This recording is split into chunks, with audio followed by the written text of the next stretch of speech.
Good evening. Good afternoon. Wow, we've had council members reach out complaining about the board arguing in this space already. Time now is 11:46 a.m.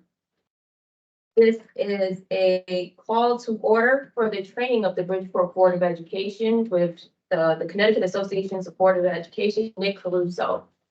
Today, this gathering or training will be to help us become a more effective board in this district, not be as disruptive, understand what our roles are.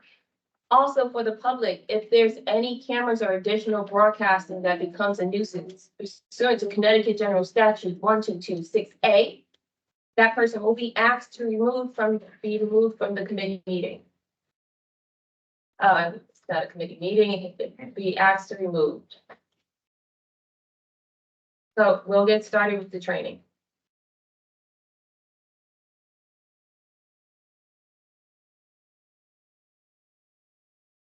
I'm trying to figure out how to go in order, Madam Chair. Yeah. I am going to start. This has the point of order, this one. No, moving on. I have a question. It's not The me. presenter has said he sent this packet for us to be printed so that we could have it. He sent Is it, it here? That's what I'm asking since the superintendent. it's on the portal. You checked the portal? Have the portal. Okay, I'm asking so then you have if access it's to it. printed. That's what I'm asking superintendent. No, you want us to use the district's materials because you have a week to print it, didn't print it? No, moving on, let's get straight. That's what we don't have any money on for. I don't have to spend my money. I just asked them to do more.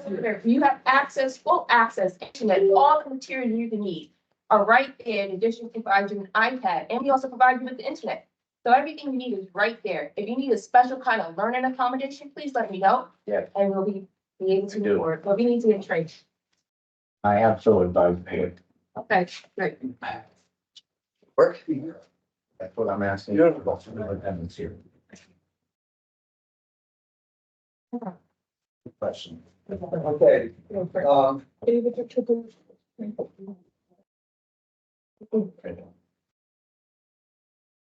so last legislative session, the state legislature passed a law saying that all new board members had to receive training within the first year of their service.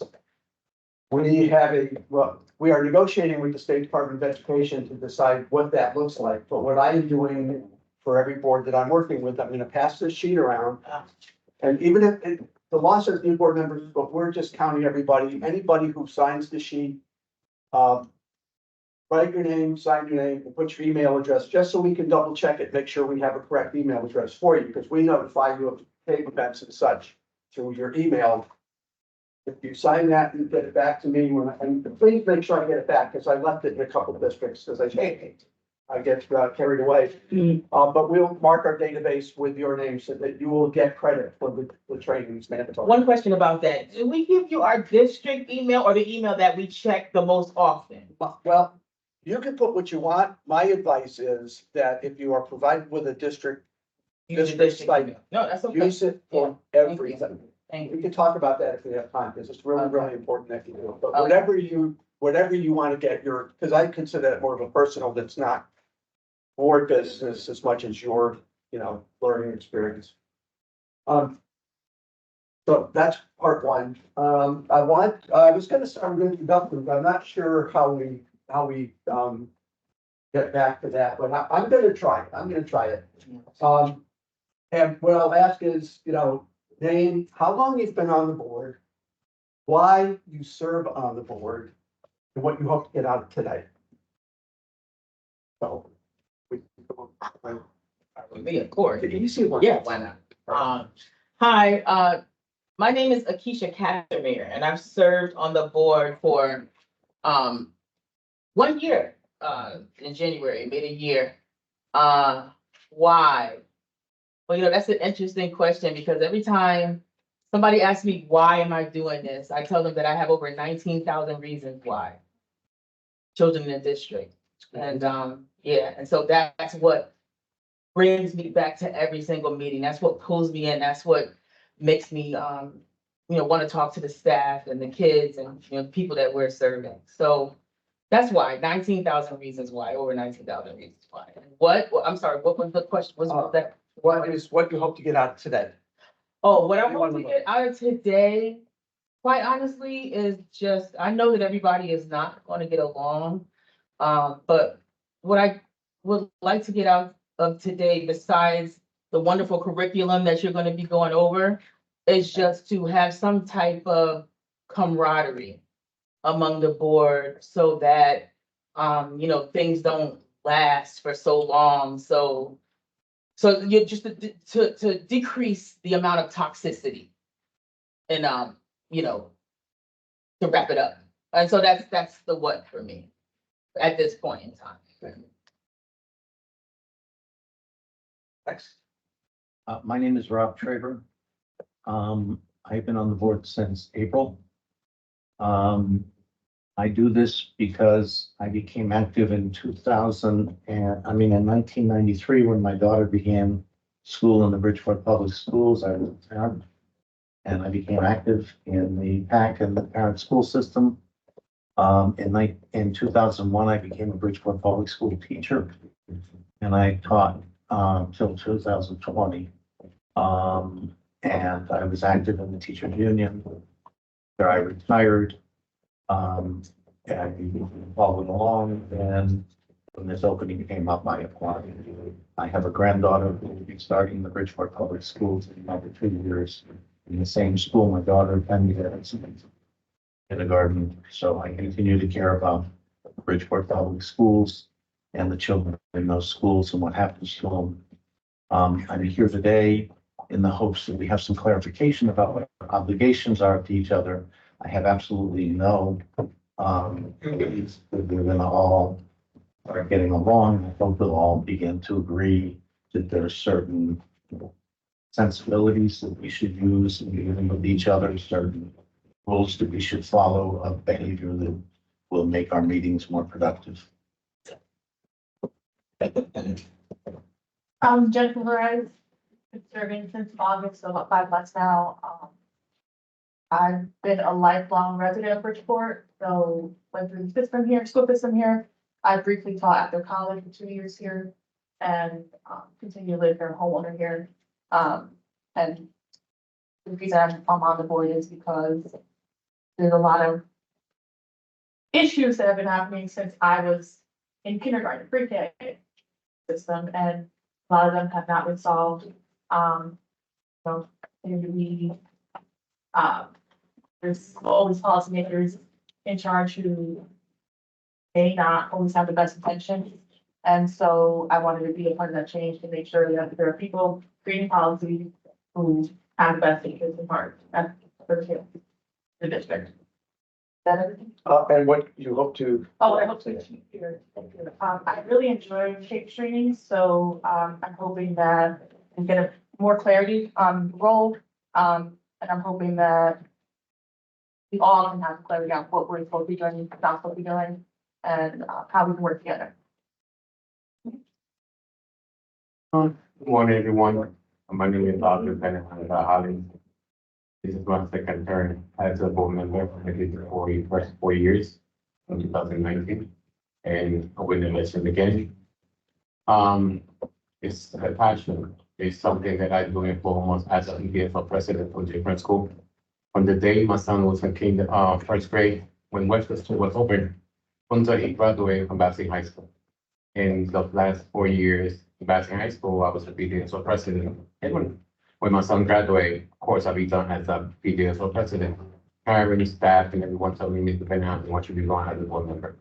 And I always listen to my parents. They always my parents and my students. Without them, we're not gonna be here. They are the one that let us, So it's my passion. It's an honor to be listening to my parents and my students. And the reason I'm trying to be on the board is because I like to learn, because I'm not perfect. Nobody's perfect, only God. And we're supposed to learn how to run a policy, how to run a lot of things, and learn a lot of things. I did mistakes, and I learned from mistakes, and I want to keep forward, working, as a team, something I know is very hard. But the only thing I can say is because you say yes and I say no, doesn't mean we have to be in it. We have to respect our vote. We have to respect our voice. and we had to follow protocol and policy so we can keep going. Because not only God watching us, the public is watching us, parents, students, community, senior, staff, everyone. So if we don't communicate each other, we don't work as a team, what they gonna say? The board is terrible. We don't have support for that. So I'm trying to adhere to, to work. Team with everyone. Thank you. And as far as today, Apart today, this is taking the training, it's like a learning. I know every time we have new policy, new rules and stuff like that. And I like to keep learning and like to listen to others, it's good to learn and listen to others. So you want to be a great leader. Thank you. Thanks. My name is Joseph Sakalovic. I've been a member of this board for 6 years. My board service began back when my son was in second grade. It started over a birthday party invitation. It's kind of strange. My son had invited kindergarten and first grade or the whole class and everybody. In second grade, he got a little more discerning. So he only invited certain kids. But a teacher from the other class came to his classroom and said, "You hurt some kids' feelings by not inviting them to the party. That's against the rules." But that rules and regulations, let's go look them up. No such rule. And as I was looking for that rule, I stumbled across minutes from the school governance council meeting where they were attempting to change our only magnet with a science theme in the city of Bridgeport to one of civics. Now, further investigation, Black and brown children are underrepresented in the STEM fields. So I started talking to the board about that. I became so troublesome and so public about it that they put me on the change committee, and I stopped that change from happening. So that made me know that I had a voice. And when things are made public and the public sees things, the public reacts and the public gets behind ideas and helps drive that change. And more as I learned, I understood that this district has a lot of problems. Lack of financing being one of the main drivers. So, and I'm up to why, that's the why.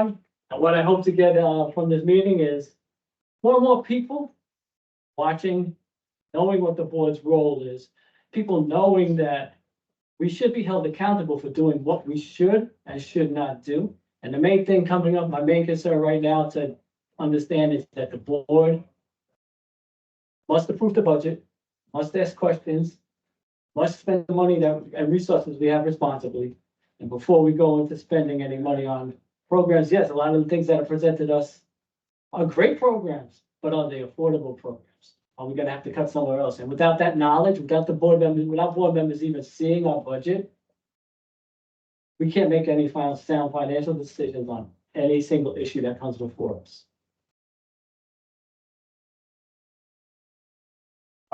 With Medina,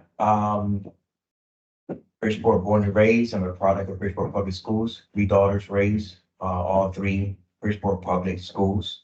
My last one is a freshman at Sacred Heart University. I've been on the board. I was elected on November 7th. I swore in December 1st. Why? I've been working with education for many years. Wanted to become a teacher when I came out of high school. Decided to go into the military, into the Navy, and move forward with work in the military after that. Raised my daughters here in Bridgeport, and I made a commitment that in 5 years, I would put my name in the hat for Board of Education. And that came to fruition in this season.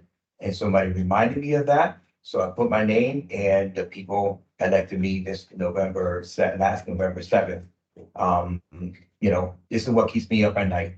I'm a minister in the city of Calvary, in Calvary Baptist Church, Iglesia Bautista del Calvario, and we have children even in our Sunday school department. I was the superintendent of the Sunday school department in my church. So education has been my thing. So not only for my kids, even though that they're out, but now I can focus on my community also, besides our church. What would I like to happen in this meeting is just get the knowledge. Bible says people perish for lack of knowledge. And the minute we stop learning, that's when we die. And I'm just hoping, I'm still hoping, even though that I'm in the line 50-50 now, that once we learn and we get the instruction of where we should be voting and where we should be lying within bylaws, rules, and guidelines, that we can all vote according to those rules, guidelines, and our knowledge, not our feelings, not our other people's opinion, but if not, it's what we're supposed to do as a whole. And I'm still hopeful for that. So I'm hoping that we can get, something in me, especially being new. Thank you. Good afternoon. My name is Christine Baptiste Perez. I've been serving on the Board of Education. Not point that directly in my face. You should be able to do it in a neutral manner.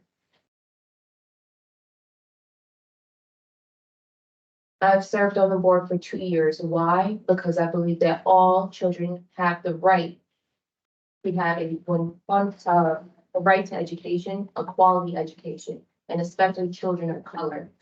This district has been failing for decades. Lost generations, children of color that look just like me, failed by the teachers that taught them, and essentially failed by the district that be. And I truly believe in being the change I want to see.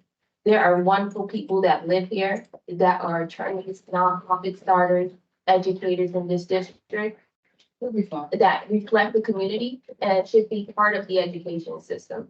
So why did I join? I joined so I could see children succeed, especially children that look like me. Because we should all have that, and by we, I mean the children should have access to that. What do I hope to get out of this meeting? I won't share my first thought, but there's a lot of work that needs to get done on this board. And the toxicity, the false narratives, the unwillingness to take advantage of what you've been empowered to do in state statute with like executive statute.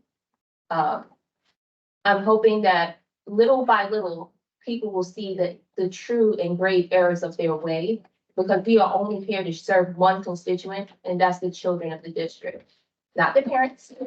Because at the end of the day, as long as their child can read and write and are ready to be the next generation of the 21st century and appear to be the leaders of tomorrow, that's my goal. It's for them, not the parents. I want to make sure that our teachers are prepared to create 21st century leaders. So that's what I hope is little by little, the gods will open up common sense amongst people. It's interesting, you mentioned 21st century, it dawned on me a couple weeks ago, we're finishing the first quarter of the 21st century already. I remember doing a presentation for the National School Boards Association on Y2K, what was gonna happen on January 1st, 2000, when the computers were all gonna blow up and airplanes gonna fly out of the sky. That was 23 years ago. Yeah, good chat. So time flies, so it sounds ambitious, but we're in it. We're in it. And we can make sure we're right. Some of your wives. Absolutely. Good afternoon. I'm Carmela Levy David, and I am the superintendent of Bridgeport Public Schools. And I came to Bridgeport because I saw a critical need to completely transform the experience of generations of students in the city of Bridgeport, generations of citizens in the city of Bridgeport. I am myself an immigrant. I'm first generation American. I came to this country at the age of 12. And along with my parents, had to go through the entire process of learning a second language, learning the American educational system, learning the ins and outs that you have a very short amount of time to take advantage of and capitalize on in order to be able to have access to the American dream and access to transforming your family in one generation. And for me, it's been very difficult being in Bridgeport because I have seen a great deal of entrenchment with rhetoric that doesn't serve kids, with behaviors that are contrary to what we aspire to do for children, and a great deal of disrespect and distrust for the very people that we hired to do the work. And that's myself. And for me, the biggest barrier in helping to transform the district has been this board. And what I have seen over the past 20 years, that the biggest barrier to the transformation of this district and the experience that students have in this district is the board. And that has been the reputation of this board for a very long time. It's very difficult to recruit and have quality, high caliber educators come to Bridgeport because they know the reputation of this district and the reputation of this board. And for me, the most challenging, but also for me, the most energizing piece, because as an immigrant, I know the possibilities. I know what it is to work hard, pick myself up, and have self reliance and agency to be able to achieve the things that we have to accomplish. For me, the disappointing thing is to see fellow immigrants who also stand in the way of the path progress for our kids and who've been able to get their piece of the pie, but are not as concerned with our kids being able to progress and grow and be successful. So as superintendent, my goal has been and will continue to be to do that fight until I'm no longer able to do it. And I'm committed to it. There are lots of people in this city that are committed to it, and I don't intend to disappoint them. I intend to continue to do the work that has to be done to ensure that we have a board that understands that their job is not to obstruct, but to actually open doors for kids. There's some real heavy things coming out this morning. Thank you for what you're saying. Yeah. Hello, my name is Andre Woodson. I've been elected to the Board of Ed in November. I'm a lifelong resident and homeowner and 2 children in public school system. I'm here to serve the children of the community. And what other questions were there? Well, that sort of explains why, but yeah, what you hope to get out of today? Well, what I hope to get out of tonight is just an understanding of what my role is and duty is of of this board. Am I supposed to micromanage the board? Am I supposed to let the experts do the job, or supposed to ask questions? What am I? I'm just trying to figure out, why are we here? Hopefully everybody else asks the same question and get the same answers and understand it the same way that I do. Thank you. Hi, good afternoon. My name is Tahiba Bain. I'm newly elected as Mr. Medina and Andre on November 7th. And why am I here? I'm here because I'm not a lifelong resident of Bridgeport. I've been here since 2013. My children have gone through the system. And I know firsthand how the system almost failed my youngest son, to the point where they were passing him and he was not, meeting the mark as far as my concern, of education, level of education for the grades in which he was in. And I had to homeschool him, not homeschool, but, give him extra tutoral schooling at home for him to actually, for me to say, well, now you belong in this grade as opposed to just being in this grade, right? And when I went to the school district to talk to some of the faculty there, their explanation to why that was happening wasn't feasible for me. So I was like, well, something's wrong. And now as I moved along and learned the city of Bridgeport and understanding the city of Bridgeport, I, coming out from another place into the city of Bridgeport, can actually see the problems. And I want to be a person to make change for this city, for this district, for the children, because there's other children, and I have grandchildren in the school district, right? I don't have to be a lifelong resident to care. I care because I'm a woman, because I'm a parent, because I understand like what it was for me growing up in school and having the level of education that I had. And I see that my children now don't have that same level of education here in Bridgeport. So when I said, I wanted to run, I didn't know, 2 years ago, I said, I think I would like to get on the board. And then we were like, oh, well, you want to do that? And I was like, yeah, I mean, you can make change because that's what I'm a change agent and I make change. And I create change. And people were trying to discourage me from actually coming on the board because they were saying how dysfunctional it is. And I was like, really, it can't be that bad. They were right, I was wrong, right? So why am I here today? What I want to learn from you today is how not to lead. right? Because I don't do chaos, I don't do drama, I don't do bickering, childishness on this board. I don't listen to people, I don't get information from people and run with it. I don't pick sides and choose sides. I don't do that. So I need you to help me understand what my role is to make sure that I do not succumb to the nonsense that you have seen displayed today, that I have seen displayed since I've been on this board. Because this is not conducive for any of our children in this district.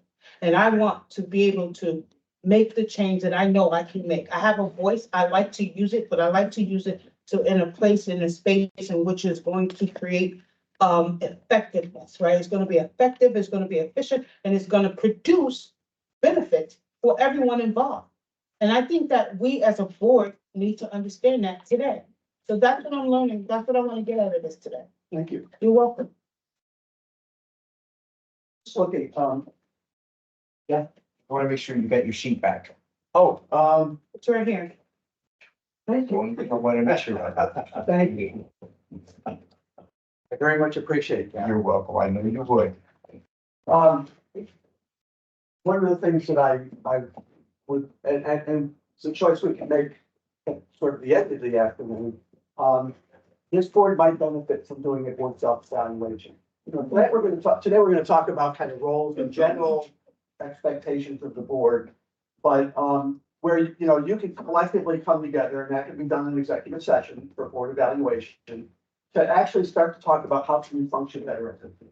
I think that should be really a separate conversation, and with the expectation that we're gonna do that, rather than, we're gonna talk about learning and such, and then jump right into it. I get that. So that would be, a suggestion that we think long-term. I'll come down as often as I need to. I think this is my 10th visit to Bridgeport, if I'm not mistaken. Yep, 10th visit. We met at 20. I was in Danbury for the 26th visit, Thursday night. And actually, no, Thursday night was my 26th visit to Norwich.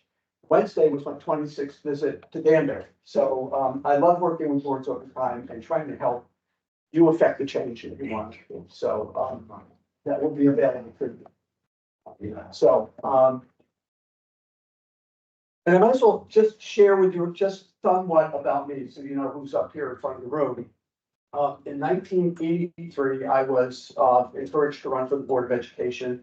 At that time, I was involved in the family plumbing business. And my daughter was going into kindergarten like a lot of you, kids getting ready to go to school. I grew up in Bloomfield. I went through the Bloomfield Public Schools. And frankly, I had an incredible experience in the Bloomfield Public Schools, and I wanted to give back. Because that seems to be the two reasons people run for the board. I had a great experience, I want to give back more. I gotta help, I gotta be part of the change. So, and I heard a lot of I want to be part of the change here, and you can be. You can't, and I'll try to weave in some of the things. In fact, I'm thinking of another presentation, and we're going to talk about how does the board go from dealing with the issues in an agenda to how do we actually start to lead toward student achievement and such. So there's opportunities I see for all of us to work together if you find this as valuable. So, grew up in Bloomfield, went to the Bloomfield schools. A lot of the people I ended up working with as a board member were former teachers and former principals and such, which was really kind of an unusual experience. I'm proud to say that my two daughters, my 45-year-old just bought a house in Bloomfield last month. My 40-year-old daughter just bought a condo in Bloomfield, and they wanted to come home. So I'm glad to see. In fact, my dad had been on the Bloomfield Board of Education back in the 50s and built a couple of the schools. He was on the building committee for the elementary school. I don't know. So it's a family legacy, I feel, that I just want to be a part of. And why I do this, as I got more involved as a Board of Education member, that became more and more important to me. And the plumbing business became less and less important to me, to the point where I gave one up for the other. And I never looked back. I've been doing this work for 30 years. I was a board member from 1983 to 1993. In 1993, I was hired by Kate to work with boards. So I just had my 30th anniversary doing this, and I still love this work. And I hope you will see that as we go along. I get a little charged up from time to time. what I'm going to do is, in a second, I'm going to,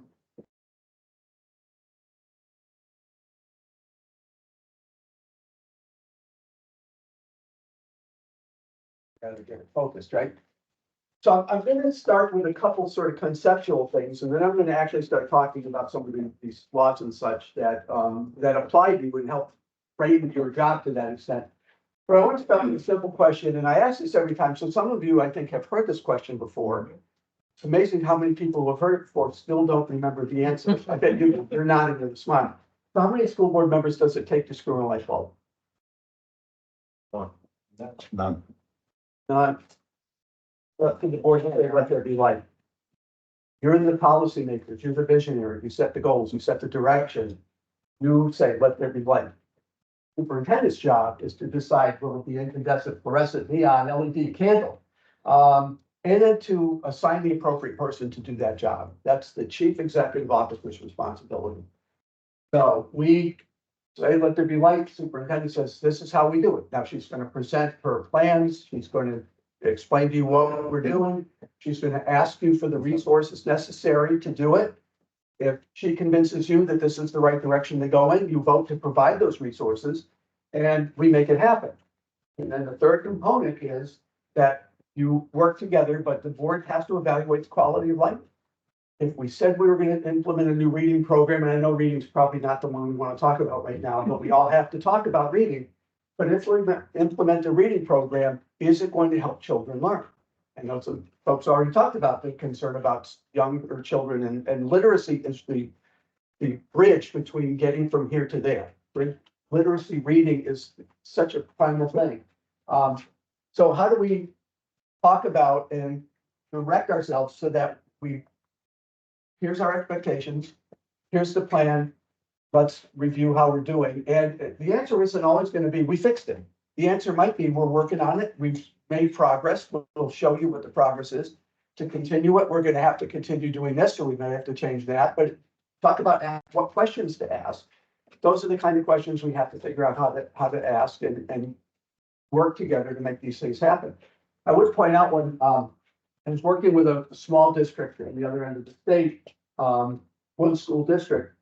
And during this presentation, and I've gone past this for a while, but I happened to notice mid-meeting, the superintendent was sitting with a legal pad writing feverishly. And curiosity got to me, so I finally asked her, what are you doing? She goes, I'm taking the minutes. So the first thing that dawned on me is we don't really need verbatim minutes for this workshop because it's roles and responsibilities. We started at 11:47 and we ended 2:45 or 5 or 2, whatever however, I'll stay until you leave. So I don't work on the clock. Yeah. I have a 1 o'clock meeting that I have to go. Okay, well, we'll keep going, but Okay. so anyway, but the second thing, and I was really happy, one of the board members actually stood up, pointed to the superintendent, and said, she's screwing a light bulb. And she was absolutely right. You don't want the superintendent of schools taking minutes. She's the chief executive officer. Has anybody ever been in a meeting and somebody says, hey, who's going to take the minutes? I aim for the corner, or I hide behind a plant or something, because I don't like to take minutes. Partially because I have terrible handwriting, but mostly because I want to be engaged. When you take minutes, you're focusing on listening and you're focusing on writing, you're not participating. And I'm a participant. When I'm in a meeting, I want to be part of it, as all of you. And I want my superintendent to be part of my meeting. She needs to be hearing what I'm saying. I need to be hearing what she's saying. I can't have her distracted taking minutes. Now, We have to know. but that we stopped and we talked about it because the board, well, yeah, again, very small district, we can save $50 a meeting by the superintendent doing it. But then they started to acknowledge maybe that's not money well spent. And they said, ask the superintendent between now and the next meeting, you talk about how we might be able to provide that as a resource because we want to engage. And it's funny because I was back a couple of weeks later for a follow-up meeting. And while I was sitting with the superintendent, she was in the office on an old manual typewriter typing up the minutes. So not a good use of your CEO's time. So part of your job is though to provide those resources. And I know when you're a resource hungry district like Bridgeport, it's harder and there will be compromises. If we have to do this, we may find we have to take from here. I mean, every district has to do that, but I think you're in a situation where the challenges are greater when it comes to finance and the resource. I'm sorry, I was in Norwich Thursday night. Like I said, I did have a chance to take the slide out. There was only 3,200 students and I could use smiley faces. In Bridgeport, I had to use dots because there's no room for 19,231 smiley faces on this page. Maybe I can do it in two. Exactly what you're talking about. Each and every one of these children, their future depends on this Board of Education. It depends on the Bridgeport Public Schools. You can't afford 10% loss. That's almost 2,000 kids. You can't afford 50% loss. I know some of your test scores probably are more close to 50 than to 100. Awful lot of kids that we're going to lose. Awful lot of contributing citizens to our state, to our economy, to everything that we lose. And that weight falls on you. And I get sort of choked up on this stuff because I truly, truly believe it. But you need to believe it too. And you have to, this is what it's all about. It isn't about winning. It isn't about losing. It isn't about anything but have I done the work that I need to do so that collectively we can make decisions that help the children of Bridgeport. I'm going to stop editorializing now, but I want to make sure that you get this point. This is life or death for the children in many ways. Yeah. And well, I'm going to stop. There's a book that was written in 1958. 1958. Ed Tuttle was the first executive director of the National School Boards Association. He wrote a book about school board leadership in 1958. I found this book on Amazon used for $6 a couple of years ago, and I read it. And what amazed me is how many things that we talk about around these board tables is the same stuff that they were talking about in 1958. The societal pressures, while they're greater now than they were, was a huge part of what schools were fighting or dealing with in 1958. Technology has exacerbated all of it because technology means we're moving at the speed of light, whereas before it was the speed of a 1950 Oldsmobile or something, and they couldn't drive as fast. But everything is just piled on. But it was an interesting read to me because we're still dealing with a lot of the same stuff that we always have. Within the book, there were also a bunch of quotations, and I picked this one because to me, it talks, I heard a couple comments about opinions or data or whatever. And because I start to have eye issues now, I read slides because I want people to catch the words. I read, I study, I examine, I listen, I reflect. And out of all this, I try to form an idea into which I put as much common sense as I can. So the data is important. I need to be convinced that I'm doing the right thing, but it also has to make sense. It has, and particularly in policy. One of the things that we were talking earlier, attorneys write policies for school districts all the time. We do as well. And the difference, I think, is that our policy person is a retired superintendent. And when he's writing the policy, and they're all vetted by our legal department, so we know that they meet the letter of the law. But I also like the idea of somebody looking at the policy from the eye of someone who's a practitioner, that they're looking at it and saying, if I was a superintendent, does this make sense? Does it give clarity to my issue or does it make it complicated? Sometimes we have the best intentions in a policy, but we don't, it's either too defined or it's not defined enough. There's that middle balance. And so we have to start thinking about how do we apply common sense to the whole equation. Another quote that I found recently, I even put it on the tagline on my email because I really love this quote. Great leaders don't set out to be a leader, they set out to make a difference. You don't get the word comma boss after your name necessarily and get people to follow you. You do it by having a dream, having a vision, and then working hard to get there. Maybe a little levity, social media gives us memes. I happen to play guitar. So, how society sees me, parents see me, et cetera. I've been trying to do one for school boards and I've got a first draft and I'm asking people for help with it. I'll just walk around how our parents see us, Joan of Arc being burned at the stake. The Bloomfield Journal used to come out on Friday afternoon and my father would always look at the Bloomfield Journal, call me Friday afternoon and say, did you see the journal today? Yeah, Dad, especially when I was board chair. Because somebody was always writing something to help me and it usually wasn't complimentary. And it's, how do you handle all that pressure? I said, when I look at the name of the person that signed that letter, I'm real comfortable with her being unhappy because there's some people I don't want to make happy, because that means I'm doing the wrong work. How we see it, Mel Gibson with the flag charging across the field, the patriot.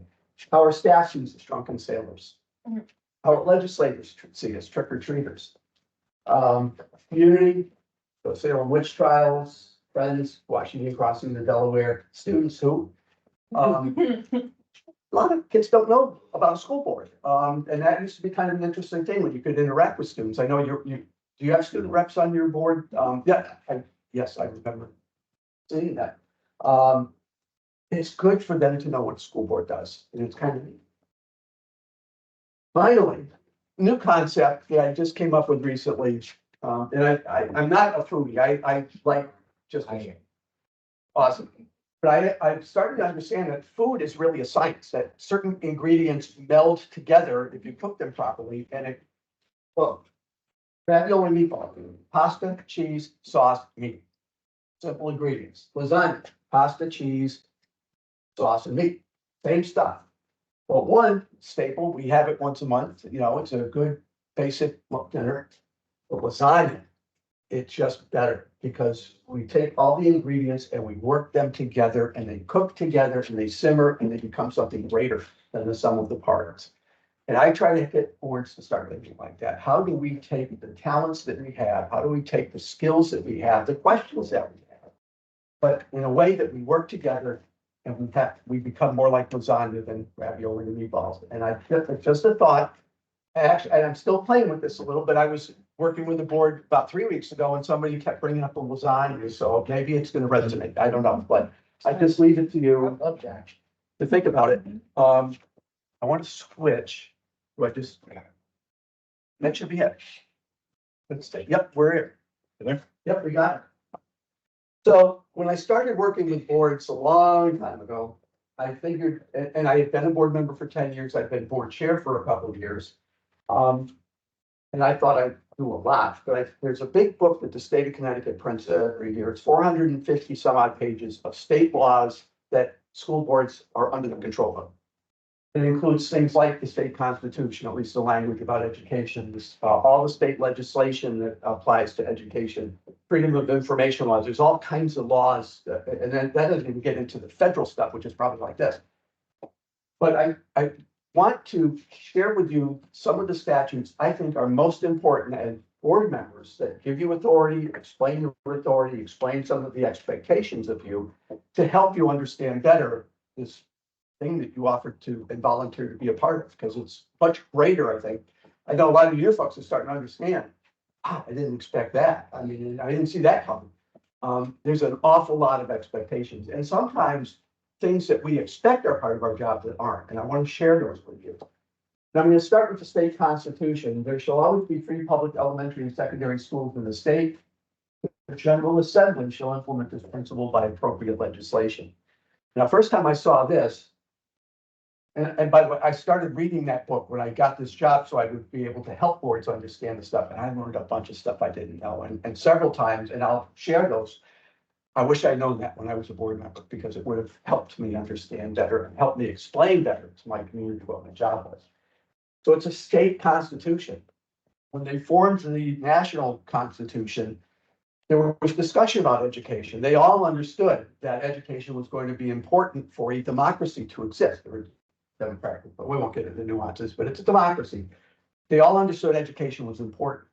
They decided consciously that that would be a decision made by the states. However, it wasn't going to be part of the national constitution.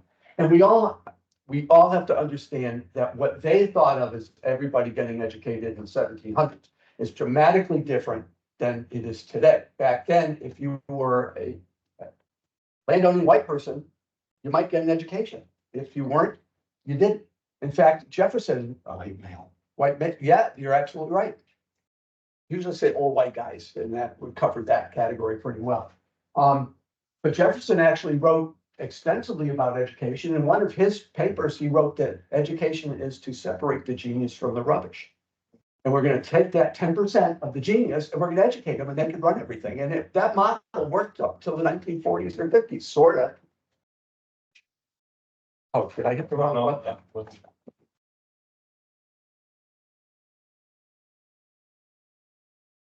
You're restoring me. Where was I? terms of Jefferson, that's changed dramatically. And so now we're in a knowledge economy and we have to, every kid has to have those skill sets. I mean, people, I used to make people crazy because again, I was a school board member, then I was a plumbing contractor. I had 2 college degrees, but all they saw was plumbing. And that was the hat that I wore when I wasn't wearing the school board hat. And frankly, even the superintendent I had at the time kind of just sort of typecast me as just blue collar, you know, what's he gonna have to offer me? I learned along the way. First of all, I offered plenty, but so did the nuclear physicist I served with, a couple college professors, teachers, et cetera. I mean, we had a whole attorneys, everybody serves on the board with all kinds of skill sets, and they're all valuable. What I didn't like was when, oh, we have a building project. Could you tell us about the, Yeah. not yet? You tell us about the building project. No, that's not why I'm here. I served on an advisory council for the VOTEC schools for years, and I kept saying, I don't want to talk about, I don't want to talk about machines. I want to talk about teaching, reading, writing. I want employees that can communicate with customers, that can add up a list of a receipt, that can communicate to their customers, so that, and not just about, I'm going to fix this, but to people. So those are skill sets we want our kids to have, and we have to teach every one of them. So that's our function of the state to do that. Perfect. And the other part of that that's really important, the obligation to provide free public schools is actually the state legislators. It wasn't in the Constitution, there shall be boards of education. Now, at that time, most of the way they used boards of education as a governance structure, that kind of gradually went across the country. But we're going to see in a second, the legislature assigned boards of education the obligation. We'll talk about that law in just a second. You are elected and you swear an oath of office when you're put on the board of ed. And basically what you're saying is I'm going to support and defend the Constitution of the United States and the Constitution of the state of Connecticut, and faithfully and impartially discharge the duties as a school board member to the best of your ability. Sometimes we forget what our obligations are, and those are identified, and start to focus on, well, I'm here to do this, or I'm here to do that. I mean, I've heard people say, I'm running because I didn't like my kid's football coach and I want him fired. On camera, I saw a board member one time on camera say, I took this job because I wanted to fire my kid's second grade teacher. That's wrong on so many levels, and we'll try to get into some of that because there's some liability issues when you, who are an employer and a public official, start making negative comments about someone who works for you. And there's some reasons behind that. We'll talk about those. So duties of Board of Education, and this is several pages long. This is just the first paragraph. But it's like a box of cereal. You know, the first ingredient is the most prevalent, second ingredient, third. I think they put these in order the way they thought they should be adhered to. First one, shall maintain good public elementary, secondary schools. That's why you're here. And not maintaining the roof leaks, fix it. And obviously that is part of maintaining the facility, but maintaining a school district, quality schools, that's the job of the Board of Education. I don't care why you ran. That's the first obligation under the state law. You implement the educational interest of the state. You are a state agency. You are elected locally, but you respond directly. You're under the supervision of the legislature. You're under the supervision of the State Board of Education. You're under the supervision of the Commissioner of Education. They have authority over you. And I know there was a mess 10 years ago, 15 years ago, where there was some intervention by the state and that blew up. And I don't know that anybody was here then. And you were, bless you, because that, as a board member, though, it's as bad as it probably looks from the outside if you're on the board as a teacher. You were affected too. So you respond, you're a state agency. So sometimes we think about, and it's a hard challenge because you're elected by the people of Bridgeport. And if somebody from Bridgeport calls you up and says, I elected you, you only, you're my representative. You're on a long list of people that I have to respond to sooner rather than later. And that's hard, really hard sometimes. I'm not here to be the advocate for individual parents or teachers with problems. I'm here to solve the global issues as best I can so that those practices are in place. We want the structure in place. We want the chain of command in place and all those things. And then our job is to direct people to the appropriate person but not to take on everybody's case ourselves. That just can't work. But you are an agent of the state. And finally, the slide got messed up Thursday night. I noticed it. It's gonna come up. Provide such other educational activities as in its judgment will best serve the interest of the school district. That's the Board of Education. That's the expectation. The responsibility is yours alone. Sometimes there are communities where there's a big conflict between the Board of Selectmen and the Board of Ed, or the town council and the Board of Ed. And then I'm working with one town right now where the Board of Selectmen is trying to tell the board how to run their schools, and the school goes, the board keeps going back. Best interest of the school district. That's why this board exists. Those are the decisions we're going to make. You're a state official functioning at a local level. And here's the last part, which like I said, the slides got out of sequence stuff. So now you're charged with upholding the state's educational interests in the state. Now there's 4 listed by law, but they have a little provision at the beginning, shall include but not be limited to. So there's a whole bunch of other stuff that they expect you to do as well. But in terms of the actual interests of the state, I'm going to fast forward this one to 2 words, equal opportunity. You must provide equal opportunity for that each child has opportunities equivalent to someone else, so that every child gets what they need to be successful. And that's a real broad paintbrush, but that's kind of the expectation.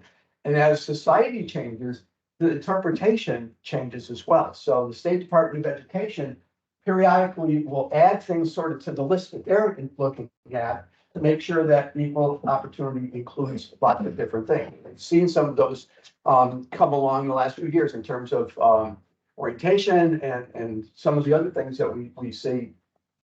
But those were interpreted by the State Department of Education. And so those are things that you have to be mindful of. Finance question. Yeah, Equal opportunity within the school district.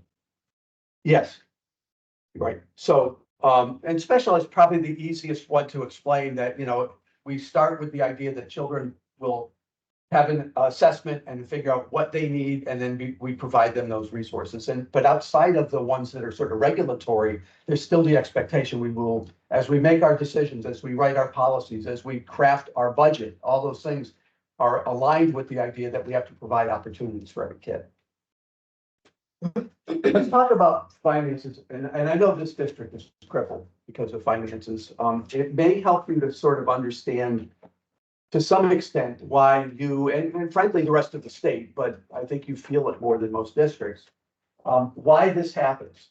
And it's really because the funding structure for public schools in Connecticut is broken. It's broken. I don't know, too many people say, oh, no, it works fine. Or at least they might say, well, the formula is broken, but we can fix that. It's broken. There's a dependency on property tax that, and for example, I know Bridgeport, Hartford, capital city is full of nonprofits and full of government buildings. They don't pay taxes. So right away, there's a whole huge part of your community economy that isn't taxable.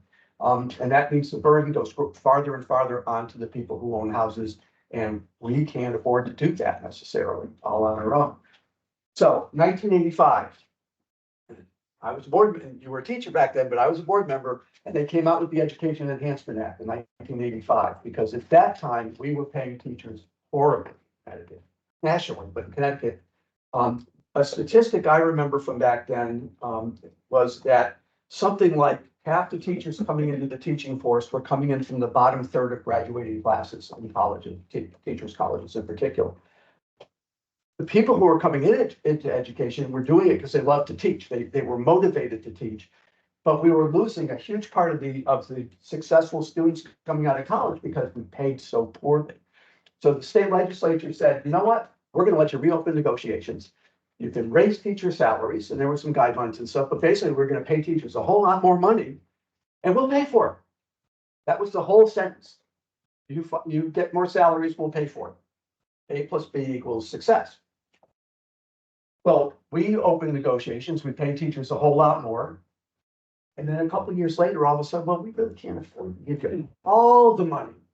And their promise was 50%. It wasn't 100%, but that was 50% of everything was a lot.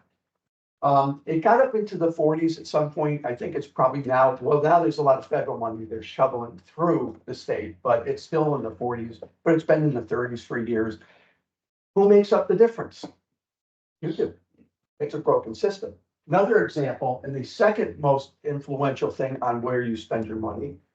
In the seventies, I don't remember the exact year, they came up with the special education laws. There will be children with specific issues that need extra help that will be identified, and there's a very formal process for finding, evaluating, identifying, and supporting the children with exceptional needs. And at that time, the list was fairly small compared to the list today. I mean, over the years, they have added more and more situations to the list of people who get these services. The big promise then was we'll pay 40% of all special education costs. Anybody think it's 40%? Up until ESSER money came in, the last number I heard was about 7% nationally and 5% Connecticut. I heard somebody say that with the federal money coming in, it might have been as high as 16% the last couple of years, but that's going to go away next year. We're back. So lots of regulations, lots of that, and in that particular case, you can't negotiate.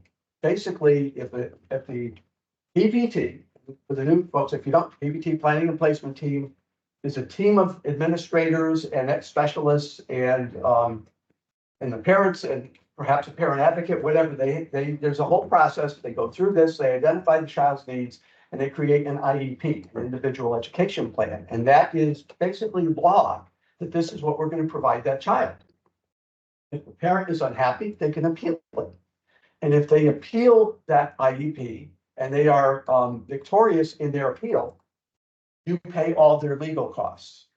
And I'm not sure, I'm trying really hard not to say this maliciously because I don't mean it, but there are some attorneys that are specialists in special education and they're going to get one little thing at the victory. So even if they lost the big thing, they're going to get something because they know what to ask for and you pay all their legal costs. So there's no burden on the parent, and there shouldn't be if this process is working. But nobody anticipated when they created these laws, the financial burden you had on legal costs. It isn't even all about the cost of the services, and some of those are pretty high, but it's also the legal costs, which are significant. I can't imagine it in your budget. What's legal roughly? Just probably a few $1 million, right? I You're mean, talking about the cost? legal costs, yeah, Yeah, it's several $1 million. yeah. Sped, Pardon me? or sped, you mean? Well, in particular, sped, but yeah, I mean, legal in general, because everybody wants to sue the school district, but that's a formal process that was designed, which is unfortunately sometimes become adversarial, just because of the nature of the situation. But again, we're here to provide children those equal opportunities that they need. So we have an obligation to provide them. Sometimes, however, the district's doing what they believe is in the best interest, and it may be in the best interest, which is why we then have conflict. So it's a broken system. I'll talk more about that in a minute, because we're going to talk about the statute that gives you fiscal responsibility. You are required to provide educational opportunities for your students to interact with students and teachers from other racial, ethnic, and economic backgrounds. That was a direct result of Chef versus O'Neill, which was 30 years now, I'm thinking, 20, 30 years ago. That was more than that, because I was on the board when it happened. That'd be like 35 years ago. Yes. Milo Chef is an old man now, like now I'm getting a little sorry, but it was a long time ago. We started the other one in the early 90s. It was very specific to Hartford in terms of the lawsuit, but the legislature recognized the problem and they added this language so that we stopped, at least started to work at the issue of separating children and start to bring them together. And you are obliged, every community is obliged, even a little town like Union with 55 students is obliged to do something. Of course, they're so far away, what they do was very different. You're right in the middle of this because you have Bagot schools, you have a variety of other opportunities that you provide, but everybody has to do that. And that's written to state law. This is an expectation. And then finally, this is the catch-all. You have to adhere to all mandates, especially those pertaining to education. But the word they left out of the statute is unfunded. They do not fund mandates. The legislature meets, I sort of say this jokingly, but the adage is when the legislature, every time the legislature meets, an angel dies. Because with the best of intentions, they reach out to constituents, a constituent in let's take a small rural community, for instance, that says we need some help with the BOE program. Their legislature sees a solution that's gonna help this one district, but they write the law in such a way that it affects 168 other school districts.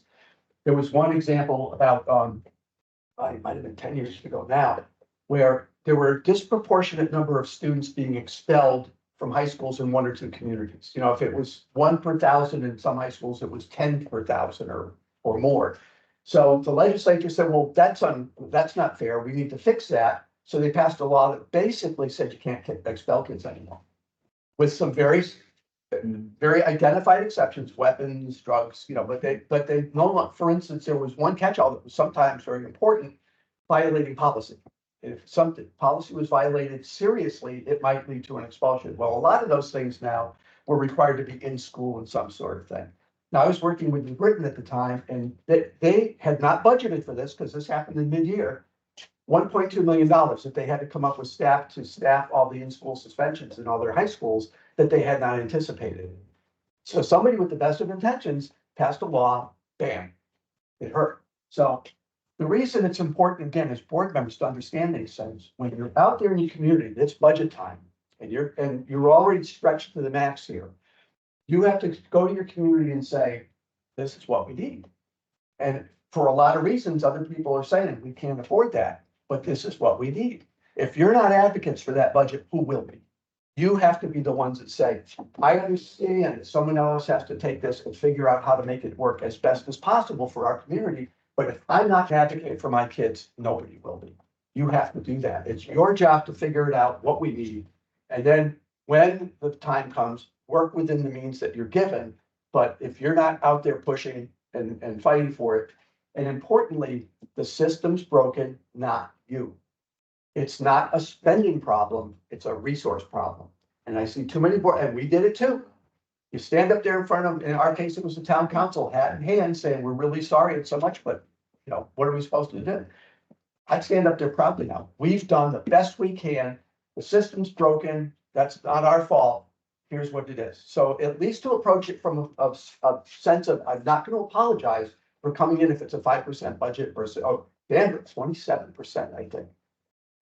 They won't get that, I don't think. They know that. But in order to identify the needs to continue their schools the way they're doing it, they're going to need like a 28% increase this year. Well, they also had an influx of kids. I don't know, in terms of your population, if it's stable, most are declining slightly. They had 215 new kids last year. That has to be added into the equation. So mandates are one of the places, and it's everything. It's reporting. How much time do your administrators spend in the day filling out forms and reporting stuff? And that State Department asks for, they have to have it. The legislature asks for it, you have to have it.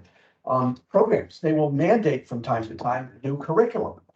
They all make sense. We should have a class on Black and Latino history. We should have a class on the Holocaust. We should have all of these things, and everybody, again, all well-intentioned, all critical for people to, especially now. I just found my brother a couple of years ago. I was adopted, and I found my birth mother, and I found a brother and sister, and my mother. Her birthday's tomorrow, as a matter of fact. And it's like this incredible opportunity for me, but they are crazy. I mean, all but the hat, the red hat. I mean, but we were going somewhere, and my brother made the mistake of saying something about the Holocaust. And I said, wait, I want to keep you as my brother. I want to keep a really good relationship. So I want to stop you right there. My best friend, both his parents had the tattoos on their arms. I've heard the stories. My father liberated a concentration camp in World War II. Don't you dare go there. We stopped, and we still talk to each other because we said we won't do that.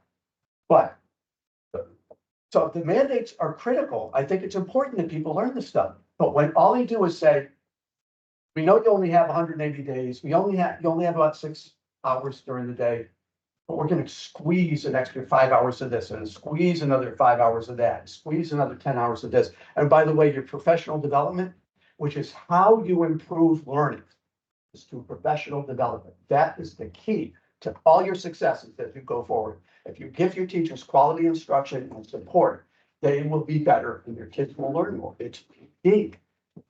But when you only get X number of hours of professional development, and they start to mandate, you have to have, I forget how many hours of, bloodborne pathogens is a mandated requirement.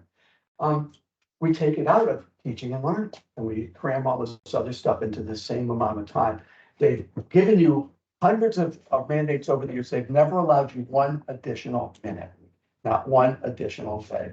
About the closest they came was when they said, you don't have to do Lincoln's birthday out of school anymore. You can have an in-school observation and keep school open. That's the only way you get an extra day. And most districts use it as an in-service day anyway, which is still good because it's professional development. All of these things are a cost. They're a cost in terms of resources, they're a cost in terms of dollars, and they're a cost in terms of time. And time is probably the most valuable thing that you have. Because the legislature, when it said you shall provide good schools, well, we can disagree all day about what good means. So there are lots of legislative actions over the years to define what good means. This is just a few out of the literally hundreds that they've identified. Provide an appropriate learning environment, which includes adequate instructional books, supplies, materials, equipment, staffing, facilities, technology, equitable allocation of resources amongst the schools. Again, equity. We want to make sure that we don't give, and I worked in a town once, they said, well, we know that this school has a lot of success. It's a blue ribbon school. That one we don't like to talk about. Well, what are you doing for that one? Why is it we're focusing on, supporting all the programs that are working? That's great, but why aren't we implementing that stuff in the other school? And in working with that board, they started to acknowledge, you know what, we have to do better. And provide a safe school setting. Now, this is another example where time has changed that. This part was added, I think, around the time of Columbine. And that we all know back then that we were concerned about someone walking into a school and pulling the trigger. Safety has now been added to the idea of social emotional wellness, bullying, all of the other things that are required for kids to learn are now considered part of that safe school setting. So the expectations of the state have changed over time. That is as much by regulation at the State Department level than it is legislation. But all of these things enter into the stew of all the stuff that you have to deal with. Are you intimidated yet? The new folks are, oh man, I didn't know about this. And I'm giving I'm giving you the short version. You hit that button. So policies. And I mentioned policy up front. Your job is to govern the school district through policy. Policy is your book of law. Policy is the document that I want. If my superintendent has a question and needs guidance about what am I supposed to do, she goes to the policy manual and says, this is my job. Again, why clarity in the policy is important, because we don't want too much latitude, but we want enough. We hire professionals, we have to give them the opportunity to use their experience and stuff. So policies govern your school district. Regulations are the administration's way of articulating that or operationalizing that, but the policy should be generally broader and the regulations more specific. The policy has to be voted on by the board. The regulations don't necessarily have to be voted on. That's done administratively. The legislature, again, has a mandate mentality. When we work with the legislature, and we have people on staff that work with the legislature throughout the legislative session, we encourage board members to be part of our government relations activities and testify for your district, for school boards in general, so that when legislation is proposed, we can say, wait a minute, if you do that, this is what happens here. I'm sure someone from New Britain would have loved to have been at the table when they said, if you implement this expulsion thing, it's going to cost us $1.5 million or 1.2 million. So we encourage that, we support that. Our staff members will actually sign people up and stand in line for them if they want to go testify. We try to make it easy for you. It can be done through email now, which makes it a lot easier. Your board should get involved. And some boards actually take time during their board meetings and talk about legislation stuff, particularly during the session when it makes no more sense, but to understand that. And we send emails out every Friday during the session with legislative updates, so you know what's happening, what's being there. We want you to know, we want you to be vocal about it. You're Bridgeport, for crying out loud. You're one of the biggest school districts in the state, if not the biggest. And you should have, when you walk into the state capitol, they should stop and they should say, Bridgeport's in the house, I better listen. That's what they should do. And you need to have that voice. And hopefully we can help you do that, because it's important that you do that. But in terms of, I had a long point to make, or a short point to make, and a long story to get there. Our legislative practice is sometimes, if they want to mandate something, we get them to change that to change the policy. Require a policy on discipline or drugs and alcohol or youth suicide. Not make a law that's gonna affect one district well and hurt 168 others. Let us write a policy, and that often happens. So there's a bunch of statutes that say you have to have a policy on these types of things. By the way, reporting of bus complaints is not call your local school board member and have them fix it for you. That's not the expectation. There should be a procedure in place. Whether it's the building principal, whether in a district this big, I imagine it would probably start with the principal, but our town would call the bus company or call central office. The business manager was the interface with the bus thing, but you should know as a board what that is. So if someone calls you and says, I'm having a problem with the bus, here's who you talk to. They can help you out. Uniform treatment of recruiters is a weird one, by the way. Somebody asked about that the other day. Back in the Vietnam era, there was a move by the US military to recruit students out of high schools. And at that point, is coming, well, there was that whole anti-war movement back then, and they passed legislation that said, in some districts were saying Army recruiters can't come in. And so the legislation says, if you allow anyone to recruit, you have to let anyone recruit. So that to try to stop that from happening. That's kind of what's happened in a different way with that town up in the other side of Connecticut, where they allow other organizations to have after school activities. And somebody said, we're gonna have a saving club.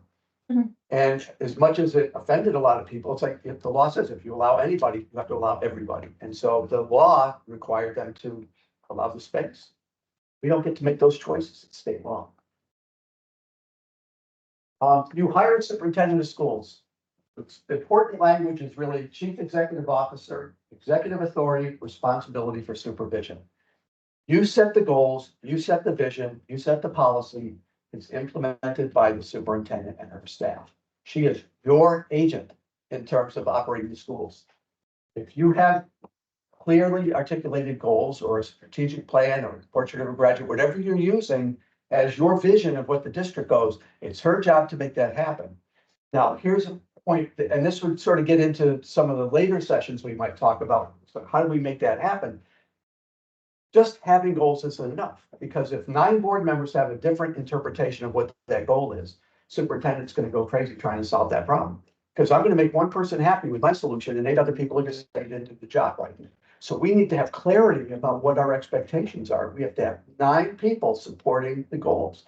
If it's a majority vote, 5-4, 7-2, 8-1, doesn't matter. It becomes the work of the district.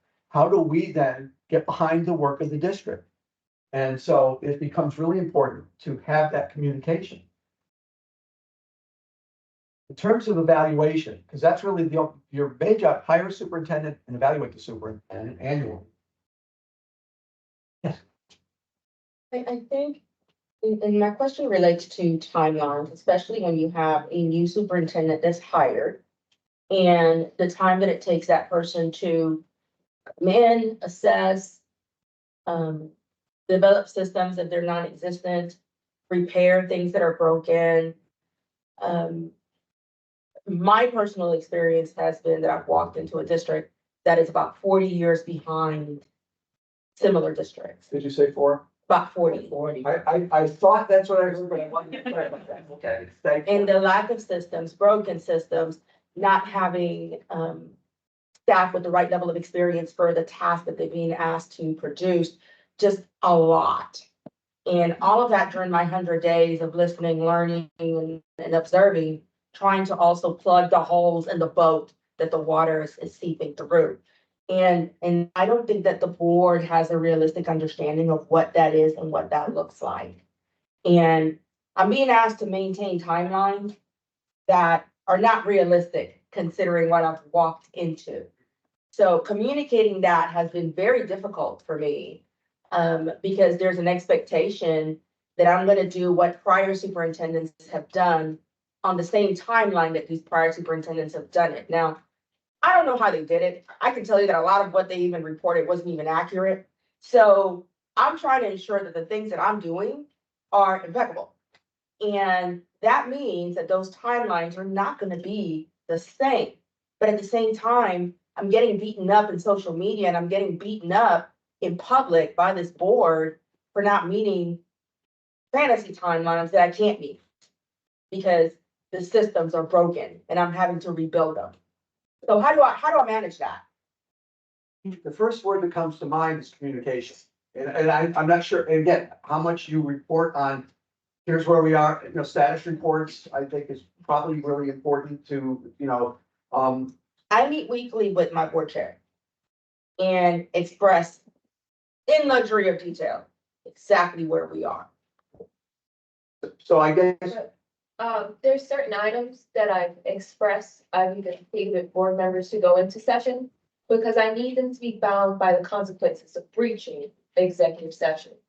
So that way, the very critical details that shared to me can be expressed to the full board as well as with ramifications should they express it outside of session, because that is in our bylaws. And part of our decorum in carrying ourselves is that we are bound to keep what's in session. However, There's some pieces, Nick, that if they were made public, we'd be bankrupt. We would be sued. That is how out of compliance things have been allowed to get in the past 6 years. and I get that, but I guess I'm trying to put on, real brief, explanation. When I was first elected to the Bloomfield Board of Education, I was a Republican in a town where there were 5 registered Democrats for every Republican. So we only won by minority representation laws. I lost by 1,000 votes to the lowest Democrat when I ran, but I beat the other Republican by 200 votes, so I got on the Board of Ed. I had 2 years, the first 2 years, I was out of the loop completely. I was absolutely out of the loop. The board chair knew everything. He shared it with his caucus, I think that word, but he shared it with his caucus, and we'd walk into the room and everybody in the room knew what was going on except me and one other person. And that was a very, very frustrating thing. So I guess my point, I understand when I feel like I'm not being told anything. I guess there's a differential, because you're absolutely right. There's some things that are sensitive information, but on a systems method, I'm only asking, do we have an opportunity to share with people so that, like, here's what's going on right now, maybe a retreat with you, just to sort of talk about status of what's going on. And I would love to be able to have those opportunities, but when I'm being recorded and things are being streamed on Facebook Live, and I know that there's that liability, I'm not gonna say a word. Because my job is to protect the district. My job is to protect our intellectual property, protect our personnel. That is my role. And so I'm not gonna be free to, even in a training, share critical information when I know that I can't trust that confidentiality and the legality of the information is being respected. I have to second that as the chair of this district, the unwillingness to go into session, because I can't trust individual board members without pulling out their phone or recording. They're a liability and it becomes a harm to the district. And then to go to your point of your personal example, they're left in the dust not knowing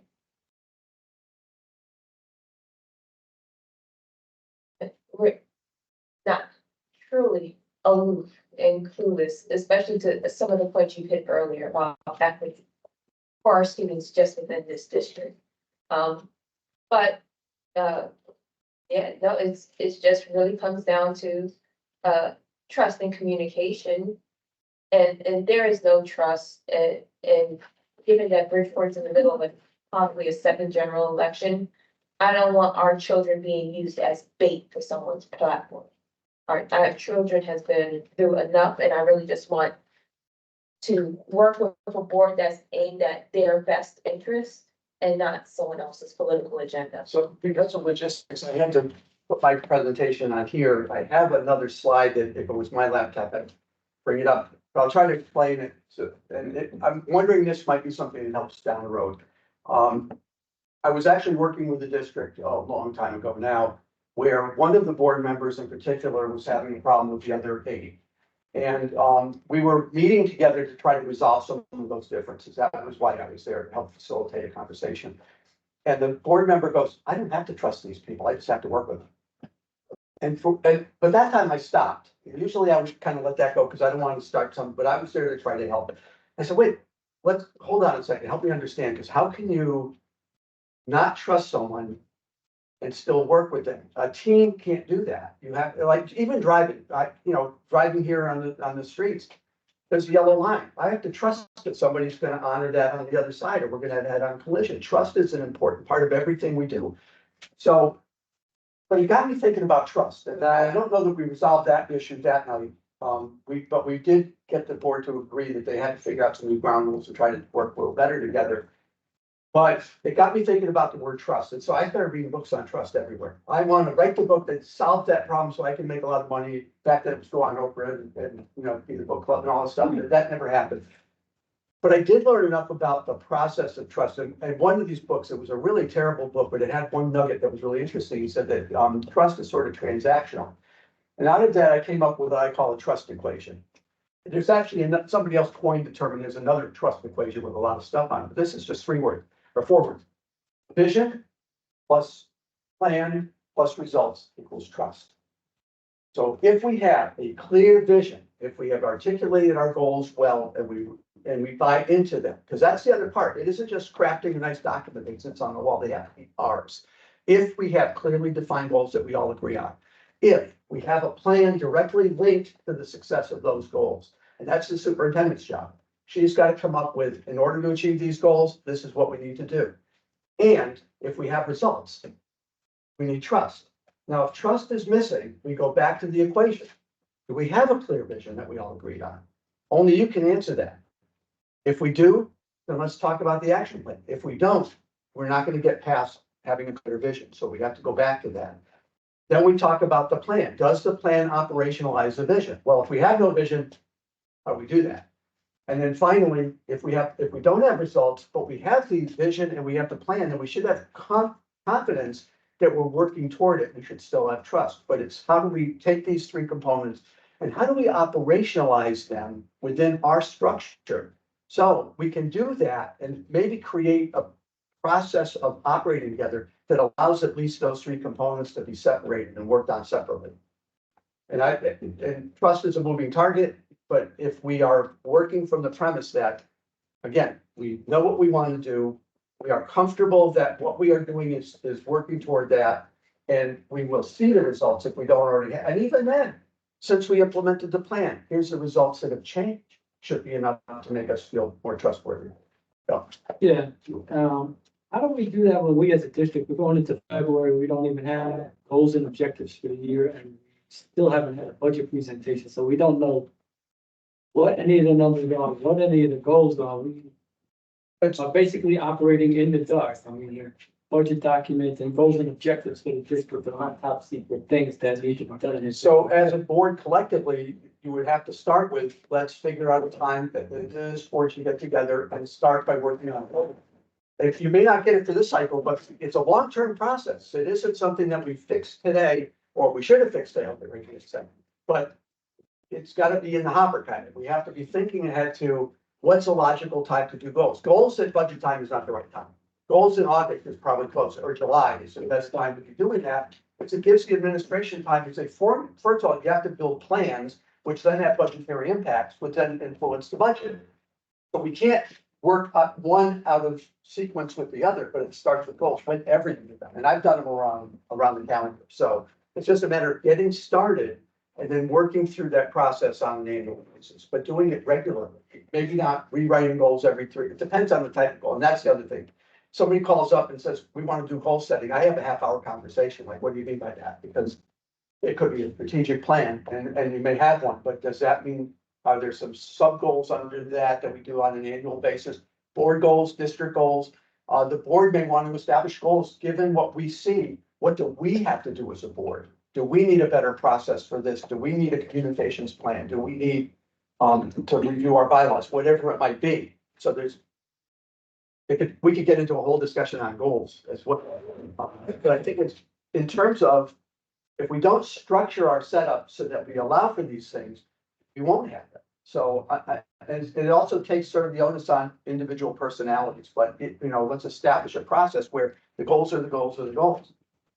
Plan is the plan is the plan, rather than 9 interpretations of everything, because that's when we get into conflict. And that's just natural, because we have to have one solution for one problem, not 9 solutions for 9 problems. And that often happens. If we don't find a way of articulating it, then I have 9 people who are looking at a problem with different interpretation, which means the solution is gonna be lost. But a bigger part of the issue is that the district has a proposed and an approved budget for the year 23-24 that we're still operating under. I am functioning within that budget for everything that I am doing, but I'm being treated like I am not, like I am lying, like somehow I'm spending money I haven't got, as if I don't know how to read a budget when I come from a district 4 times larger than this one and had a staff of over 300 people directly reporting to me. So I don't understand the lack of understanding of, we have 3 priorities. We have to start beginning the process of funding those 3 priorities within this current year cycle's budget. But I'm being asked to produce something that is not even germane to what I'm doing right now. And so the goalpost keeps shifting based on whomever has a whim at any particular moment. And that is made public, and it creates chaos. And it creates continuous obstruction for no reason. Hold that idea for a second, yeah. One, we set a budget timeline in the fall for this next year, as we've done, as the board has done in past years on the finance committee. We're not on that timeline anymore for developing a budget for the next year. At the most recent CAVE meetings and CES meeting, everybody has a budget. You mentioned the Danbury budget. We don't have them. When the superintendent mentioned that she wants to spend money and we asked, where is it going to come from? That's a reasonable question for the board to ask. Not, is it within the budget? Yes, it is. But where is it coming from in the budget that we passed for this year? That's what we're asking. The budget that we passed last year before she got here. So we passed that budget. Where are we going to get this money from? Not there, it's coming from that budget. It's within the guidelines. We want to know where it's within the guidelines. Reasonable questions. That's all. And so they're being misrepresented is unreasonable. We had a particularly vitriolic month in November. I won't go into the details, but it was vitriolic. After that, we sat down in November and had a meeting where we met as a special meeting to establish the evaluation guidelines for the new superintendent. It was a pleasant meeting. It was a kumbaya meeting. We all agreed. Those guidelines were set. They have not been acted on since then. The process was outlined at the last meeting in November. There was a problem the superintendent raised that she wanted to go into executive session, and it's not been acted on since. So we don't know where those are. Did we go to? No, it was in central. There was an issue that got raised and we were told we need to go into executive session, and it wasn't set to go into executive session. So it was to be done in the future, and it's been left in limbo. So we don't have that set 2 months later, still waiting. So these things are of concern to some of us on the board and not to others.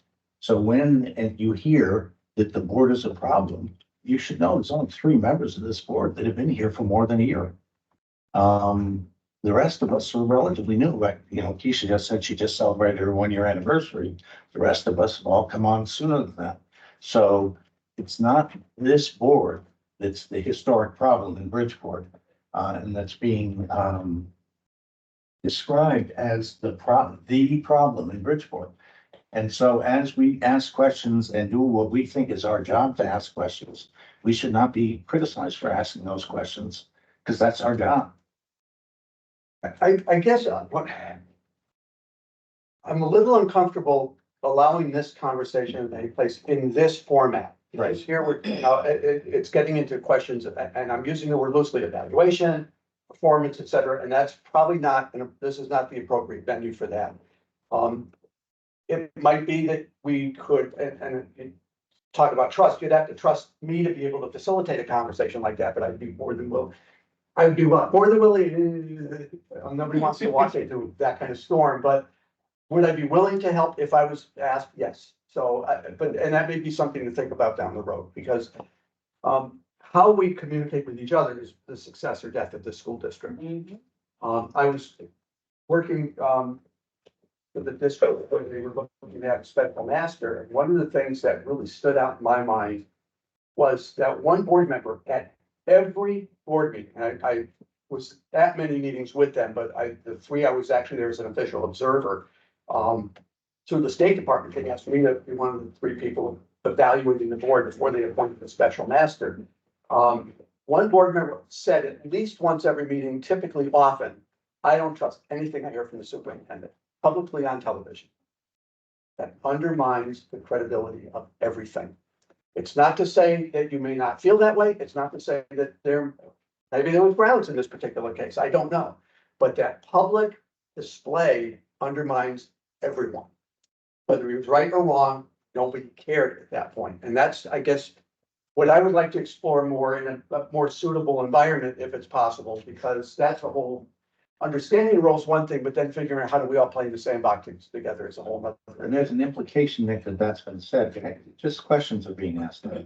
Not, there's never been a statement made at a board meeting. No, I didn't say I heard that. I could say, I want to but be clear. yeah, no, thank you for clarifying that. Sometimes, and again, it may be the way we ask a question can do that. In fact, I was talking about this situation with a board once in board evaluation. And I was talking about the idea of chastising a staff member or questioning, being nasty to a staff member. And one guy was sitting in the chair goes, well, I've never done that. Curmudgeon, I guess would be the word. And the superintendent looked at me and goes, you did it last night. What are you talking about? He says, remember when the staff, my two technology guys came in and talked about the tech plan, you cut their head off. No, we didn't. Yeah, they were in my office 7 o'clock this morning, wondering what they'd done to tick you off. Well, I didn't mean it. And I'm sure that was true, but it's how we telegraph sometimes. So even asking a question, if you don't do it carefully, could land it. And again, legitimate question, very possible, but how do we do it in a way that I'm really only searching for answers. I'm not looking to get someone in trouble, not trying to sandbag somebody, but I think I need this information to be able to move forward. Sometimes there's a way of doing that a little better, and I count myself in that camp. So I'm, again, just throwing that out there.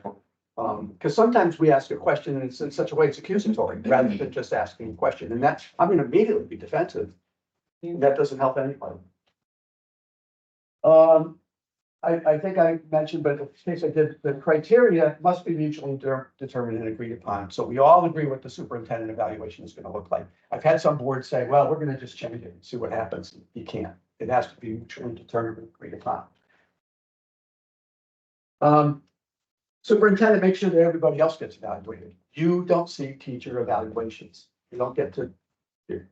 Most important, yeah.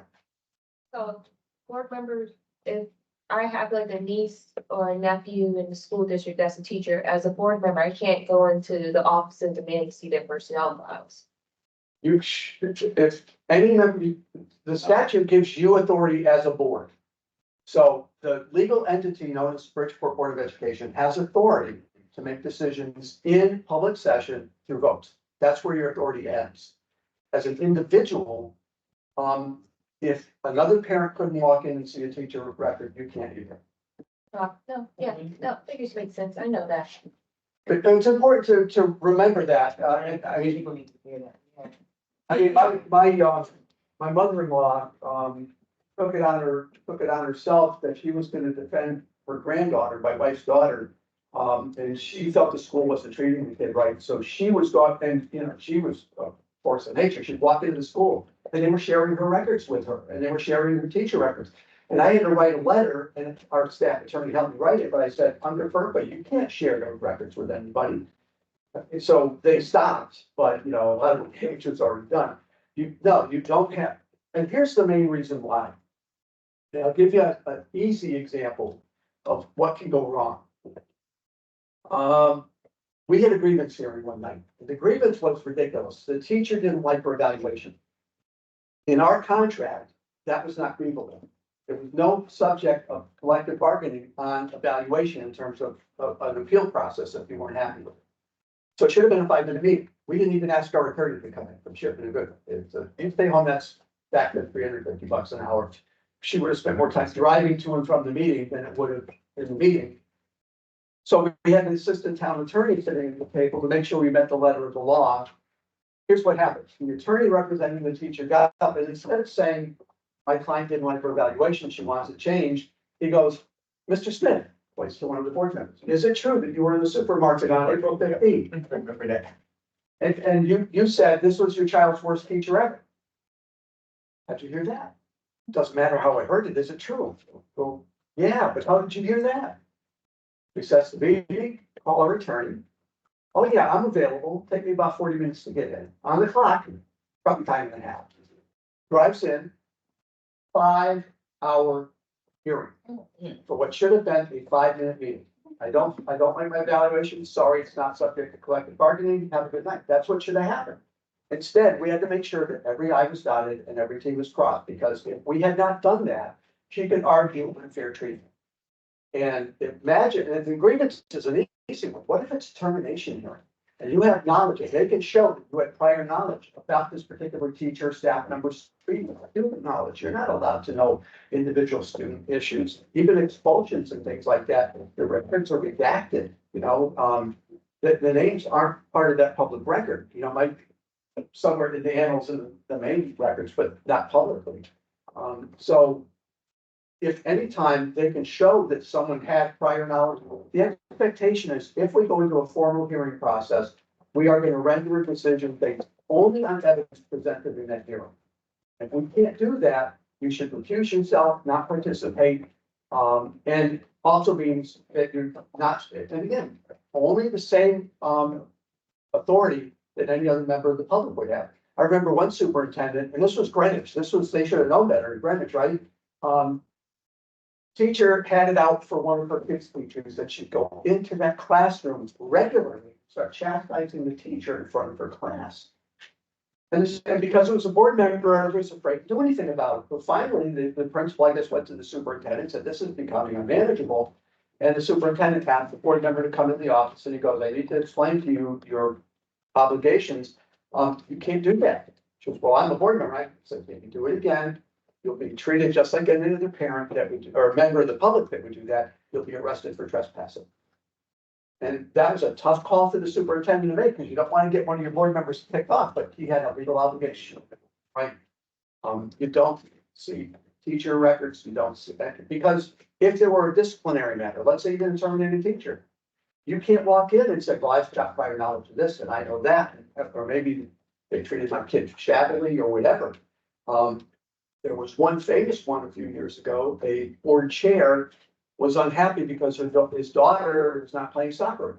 She should be the star of the team, not on her on the field playing. Well, she has to work a little harder. She's not going to get the field time. Direct quote, it was on the front page of the Hartford Courant of both the Fold. If you have any idea who you're talking to, that was his quote to the coach. Now, I know when somebody says that to me, my standard response is, I don't know who you are, but I know what you are. In this case, it was all over the Hartford Courant because he way overstepped his authority. He threatened the coach basically with his authority as a board member. Yeah. If that ever became a public, for one thing, he handed that coach grievance because he could say undue pressure was put on me to participate, to do this, and I'm afraid. So that's the most important reason why things like records and stuff we don't see it. Because if there's a real serious situation, or actually particularly if it's a serious situation, as a superintendent, I'm going to say there's a situation at the high school, for example, involved a student and a teacher. I want you to know we're aware of it. We're working on it. It's being investigated. That's it. Not who it's Mr. Smith or it's Mrs. Jones or whatever. There's a situation. We're aware of it. It's being dealt with. And remember, the parents or the teachers have rights. If there's something happening improperly, the teacher can always file a complaint, file a grievance, challenge it. They have all kinds of legal teachers. And this, again, not a negative comment. They are one of the most protected classes of employees in the state of Connecticut. There's a lot of law written to protect the rights of teachers. That's fine. And I think part of that was unfortunately because they were governed by a political entity and there was always a fear that politics will interfere with a job. And so they wrote this stuff in there for a very specific reason, to protect teachers. And parents have those rights too. And the right isn't to have a board member be your advocate. It's to point them in the right direction. If there's an expulsion hearing, for example, they have the right to have an attorney at the table with them. It's not that I'm gonna take off my board hat and sit next to you and advise you. I can't do that. Because I'm part of that corporate entity that's involved in this legal dilemma. And I'm part of either the solution or I could be considered part of the problem. So stay out of it.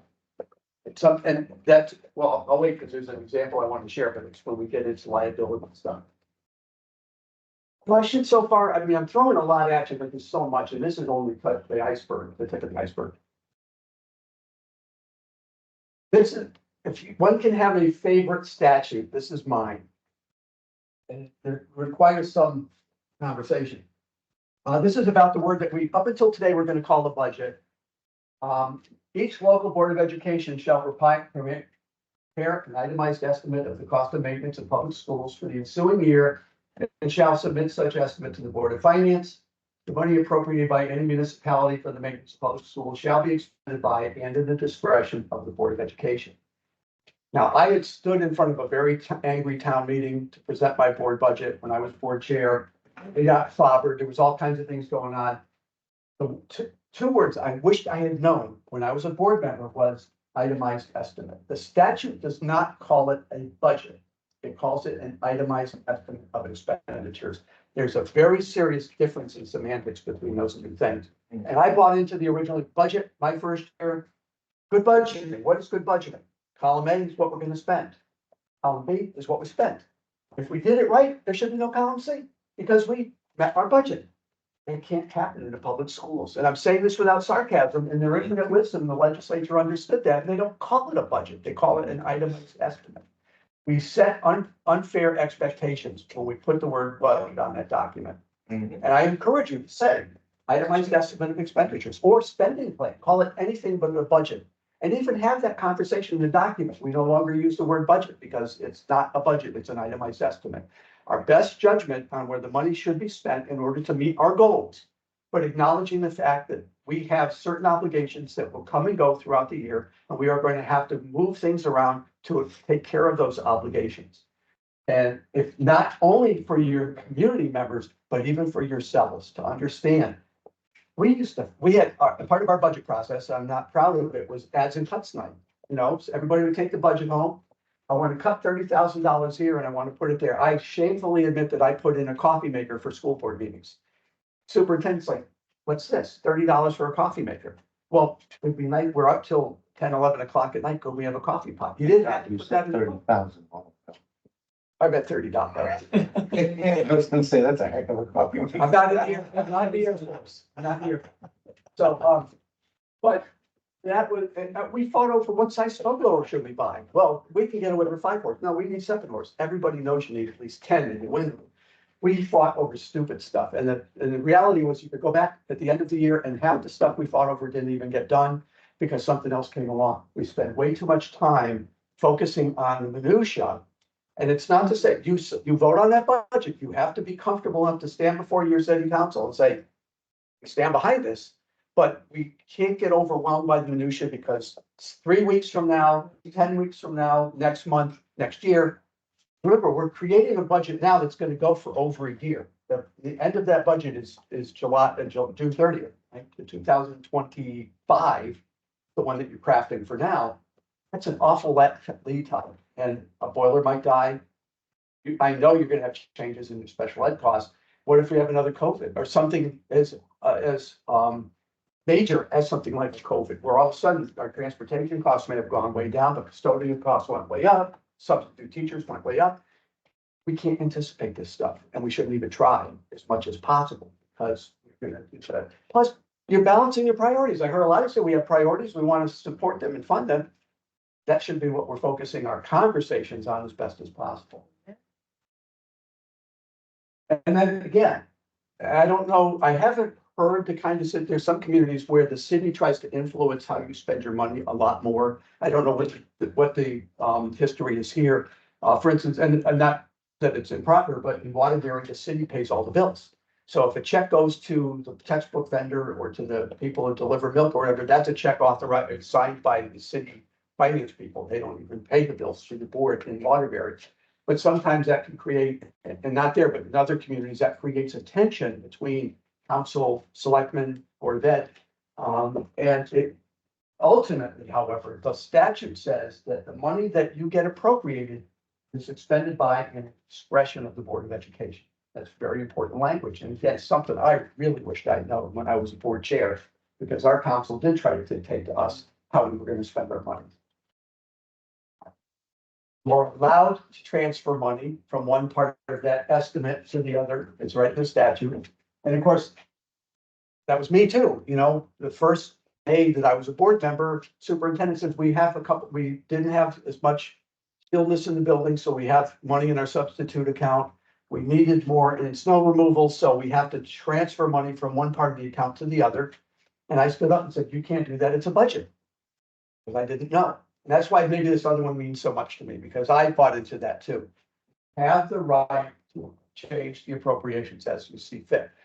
Major ones, it might be the board that makes the decision. In a city this size, you must have a threshold, and the superintendent's office would do most of those, perhaps with a report at the end of the year or something, but it's legit. Final one, and we can open this up from going a lot of different directions. Each Board of Education protects and saves harmless any member of the board in actions against the district that are not wanton, reckless, or malicious, or within the board's statutory authority.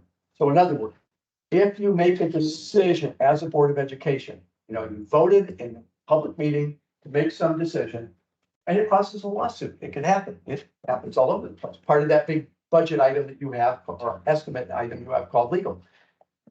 If the board had the authority to make that decision, then you are held harmless against personal liability. So they can sue the district, they can sue the board, they will sue everybody, but you will not individually be held responsible for that. That's within the board's statutory authority. You only have authority when you're in a meeting, called and posted, and et cetera, et cetera. So if you do something outside there that is not appropriate, you can get sued. And you might get judged against individually. You're not protected by that hold harmless clause if you're outside your authority. And again, as a board member, the authority rests in your vote. Reckless, wanton, malicious. That kind of gets into that idea of watching what you say. Because if termination, you're going to terminate a teacher. Isn't it true that you know, same kind of thing, same scenario, or we've had a personal feeling, or it's your child's teacher, or whatever. Be willing to say, oh, you know what, as I'm seeing who's here in the room or whatever, I'm really gonna have to recuse myself. Or if you have concern, I would call the board chair and say, I'm a little concerned about, you know, I have maybe it's my uncle owns the painting company that's bidding on painting the school. Get some advice on maybe I should recuse myself or not. If you have a question, make that phone call. Or if you need to call our attorney, it's okay. We'll give you, you know, just general information if it helps. You know, help guide you to do the right thing. But I would say typically the call will go through the board chair, because she's got to keep an eye on all of these little moving gears and make sure everything's working properly. And there's been, you know, an example, and this gets into something, you know, the superintendent was talking about before. There was a superintendent in one small district that they were investigating a high school teacher for an inappropriate action in the school. And the superintendent, I think, told the board too much. He named the teacher, first of all, and described in a little detail, at least broadly, the incident that took place, which was horrific. And then in executive session, the next night, one of the board members was at the PTO meeting at the high school and said, you got to watch out for Mr. So-and-so because he's being investigated for blah, blah, blah. Now, that did a couple really bad things. One, it let the teacher know he was being investigated. And as a superintendent, there's a level of, I want to learn as much as I can before the person knows they're being investigated. And then we'll take it from there. that was gone. That teacher, immediately, the lawyer was there and the whole bit. But secondly, that teacher sued the school board member because he violated the confidentiality of the executive session. Now, there's no legal ramifications. If you went out and said, I was in executive session and I heard this, it's abhorrent, it's unethical, it's all kinds of bad words, but it's not, there's no criminal, I should say it's not, there's no criminal penalty for violating confidentiality. That does not mean that you can't be sued. In fact, in talking to Tom Mooney, because there's one board member that was doing that and it was affecting the board's decision-making. I think in one case, they were talking about buying property and he went out and publicly said, we're thinking about buying that property. The price went up like 40%. I got a captive audience. According to Tom Mooney, if somebody does that, the board can even sue that board member because he or she is interfering with their ability to govern. And he said, and I'd take that case in a minute if something like that came along. So the board can sue an individual board member as a board? Breach an executive session. Yeah, for breaching, if there's harm, I would add, If there's harm, yeah. if it I causes understand. harm, the Okay. board could do that. Okay. And it would be very, it would be very complicated. There's gonna be a lot, lawyers are gonna make more money than anybody else probably, but there's if you don't take control of your organization and make sure we're working effectively, then how can you ask anybody else in the district to adhere to all the laws that you expect them to? I've We have seen to- that exact scenario play out multiple times. And I have seen where not only did the community come forward and put forth a recall to get that person off the board, but they were personally sued and held liable for their actions after that happened. They had to get their own person thereafter. They have to get their own lawyer, or do we have to pay for that lawyer? Not if they're outside this, not if, In that situation, you have to get your own counsel. and I'm not the attorney, so I'm saying I absolutely believe that's true, and I can tell you, I'm pretty sure, but I can't swear. Oh, to it. it's good to know. The reckless bucket, because it's more than just, being negligent, when you have a tweet. You're in session, executive session, so when it comes the obligation to it, then you still disclose that information, and it may have been ill will, so that condition that wanted it to happen. So definitely, you could get the district attorney to come to us. So that is black on the record. It's not a censorship. That district where that board member opened up, I know there was a lawsuit and the decision was sealed, but that meant there was a decision. So as I understand it, that board member was sued and had to pay something. But there's no recall in Connecticut, so that part is about it. It's harder for a board. Pardon me? I think there is in Texas. Yeah. And I've seen boards talk about censuring. I'm not a huge fan of censuring because, it doesn't remove you from the table. It doesn't allow you to, you can't sit there quietly and not talk. However, there may be, some people would wear it as a badge of honor, frankly. So censure is not, but if your behavior caused something to put the board in jeopardy, I can see censuring for that purpose so that the rest of the board is going on record and saying, we do not support that behavior. It goes against this board so that if there was some legal action, you've protected the board from that, you've set aside, saying, we're not part of that. Go for it, but leave us out of it. But that would be about the only reason I think censure makes sense here at least. I don't remember if it was Texas or New York, but if you violate confidentiality, you can be kicked off the board. It's in some places it's either kicked off or you're not allowed to go into executive session again, but there are penalties in other states, but we don't have it. How can we put them there? How can we make them? Say legislative, that's one where we'd have to see the law change. The law's pretty clear. Now, the only other things that can happen, for example, thinking out loud, a couple cases where board members had misbehaved and I get calls from chairs all the time, like, what do I do? If this person failed, never comes to the committee meeting, take them off the committee. If you can appoint, you can take off, unless bylaws say differently, unless policy says differently. If I can appoint and you're not doing the job, you haven't come to a committee meeting in 6 months, I'm gonna put somebody on there that's gonna do the job, because that's too important work to do, not to have somebody at the table. Even cases where people were able to prove that board actions harmed and impacted their ability to gain future employment, those cases have come and those board members were held liable and had to pay. Sometimes FOI, the Freedom of Information Commission will fine boards. It's not as often. The commission, well, and actually, we had a workshop on that years ago. The chairman of the FOI commission actually was our main speaker. And he called it the Attorney Employment Act. Those were his words. Because it's a very complicated law with very few real ramifications. And the commission itself is not interested in punishing people for mistakes. They're not interested in beating up on someone because they didn't pay attention, or, it's late at night, we forgot to come back in a public session before we had to vote, something like that. The commission's they might rule against you because you did violate the law. You can't vote in executive session. But what they would say is, it was an honest mistake. At your next meeting, put it back on the agenda, vote again. That's typical what the commission's going to do. If you willfully and regularly violate the statute, and they found against you once or twice and you keep doing it, I have seen them personally fine board members after that. Didn't get our message. It's not an honest mistake anymore. You're pushing back. You're fine. Oh, and the other one, it's in the statute, although I want to say it up front, it's never been enforced. As far as I know, it probably never will be enforced, but if you deliberately overspend your budget or that itemized estimate of expenditures, you can be held personally responsible for the difference. So if you have a $12 million deficit at the end of the year, I say this carefully because the theory would be that, well, if you came in under, you have to figure out how to divide $12.5 million by 9.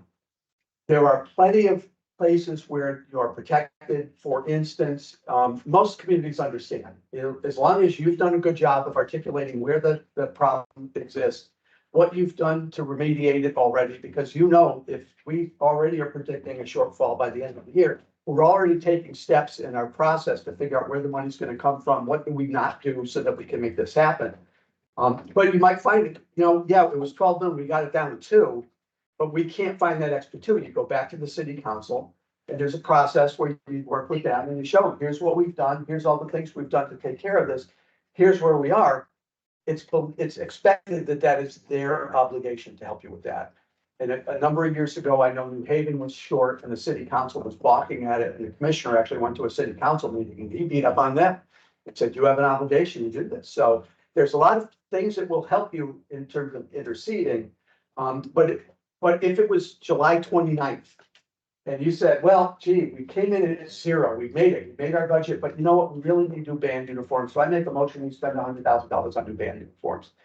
If that passed, that might be considered frivolous or willful or whatever, and who knows what would happen. I'm not gonna advise you that you wouldn't have to pay it, but you're much more likely to get castigated for that than if it was just because things are out of control, as they are every year, because we're in a business where you can't predict anything beyond tomorrow.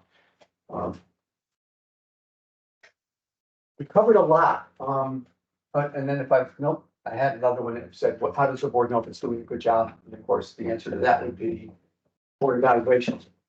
Do another plug for that, something we can help you with. We have a form that we have to fill out. I collect them. Usually somebody in the office tabulates and form because I'm terrible at math. But we come back and we talk about, and I don't tell you, gee, I look at your results and you're terrible, you're great. I give it to you, and then I lead a conversation about what you see. Because, for example, and it's numbered, so you might have an average of 3. Well, if all of you said 3, that's one message. But if half of you said 5 and half of you said 1, there's a whole different message there. So we can look at that and talk about where are the strengths, where do we have to get better. And again, that's part of what we do for you. So it's always something you might think about doing. Yeah, I definitely agree. I think the last time you were here in April 23, you had brought that up. I think it's critical going forward that this board has evaluations. Could you just elaborate? Are we evaluating each other, or is it just a self-evaluation? It's the board evaluation. And I will ask people as we're having a conversation to explain if they're comfortable, because it's unanimous or not unanimous, it's anonymous. If anybody is uncomfortable with saying something, they're perfectly willing not to, but we get the most out when people are willing to share and talk about what's going on. And it's, different categories like vision is one, board operations, how do we work together, you know, are meetings effective, do we, do committees properly, et cetera, et cetera. The relationship between the board and the superintendent, which is different than evaluating the superintendent. It's talking really about how the board interacts with the superintendent. And communication is another one, community relations type of communication. How do we as a board interact with our community? So there's different categories, and within that, there's specific questions to sort of get at a lot of those things. Is there a typical time of year for, well, I assume preferably you want to set what you're going to be evaluated at the beginning of the year, but is there no any harm in doing something midway? No, I do them year round. I do them year round. Sometimes, well, an example, it wouldn't make sense to necessarily do a board evaluation until we've done something like this. That everybody, when you get through that form, you can say, oh, I wouldn't have known what that was before, but now I understand what that is. So that helps. But typically and your association, CAVE, and the Superintendent's Association, CAPS, collectively worked on a process together, the CAPS Superintendent Evaluation Tool. And that recommends that whatever you do for the superintendent, that you do the board evaluation first. So we evaluate ourselves first before we evaluate the superintendent. And they actually use our form in the superintendent evaluation for the board evaluation. So it can be whenever you want it. There's no place better to start than wherever we are, you know, not instead of saying, well, we gotta wait so long. To start, there's no hesitation because whatever reputation preceded us or the current one that's now. I learned from Kate, you have to be teachable and coachable, and you have to be able to do that through self-reflection and evaluation. So I think also we're continuously at the district assessing children and having them evaluate and strive for them to do better. It's only logical that the board itself strives to do better and break its own stereotype. And one of the things that I'd like to see a board do as we come out of that board evaluation is to say, you know, for this year, here's what we're gonna do. So we're gonna look at our goal setting, or we're gonna look at our process for creating that itemized estimate, or whatever might be, or we're gonna commit to 2 more sessions like this where we can talk things out and try to figure out how to work together. Could be anything, but that's a great way to end a meeting like that. It's not just, well, we take that to stab a little bit, but now what are we gonna do tomorrow? When we come back next year and do this again, can we honestly say we got better? And I just, otherwise, I don't know that I'm feeling like I'm as valuable to you as whatever. Yeah, how does that fit with what I said about, we still haven't established our process for evaluating the superintendent? Typically, what I see is that a district will either fall back on what used to happen until we do that. But generally, you would look at whatever the date you typically do it is that, and if that's June or July or whatever, to find out you have to have a tool of some sort. Well, actually, that's not even true. You could have a very informal evaluation process that it's done very differently in different towns. But again, going back, it must be mutually determined and agreed upon. I would think it might be a good idea to establish a subcommittee of some sort to say, we're gonna meet and come up with a plan. And most superintendents will start with that CAPS document and say, we'd like to work off of this. And there's a lot of substance in there, and you can work within the parameters of that and do it different ways. But you kind of, again, you have to come up with a format to allow the conversation about what's it gonna look like. Well, like I said, we had a meeting in November where I thought agreed on That that. was October. Yeah, I had the evaluate. And I remember the last time you guys were saying about how to evaluate the superintendent, you were saying something to the effect of, it has a lot to do with the identified goals, or the suggested goals. And that's exactly what we did last October. And I'm assuming that everybody has a copy of that document, but I think that would be a great place to start.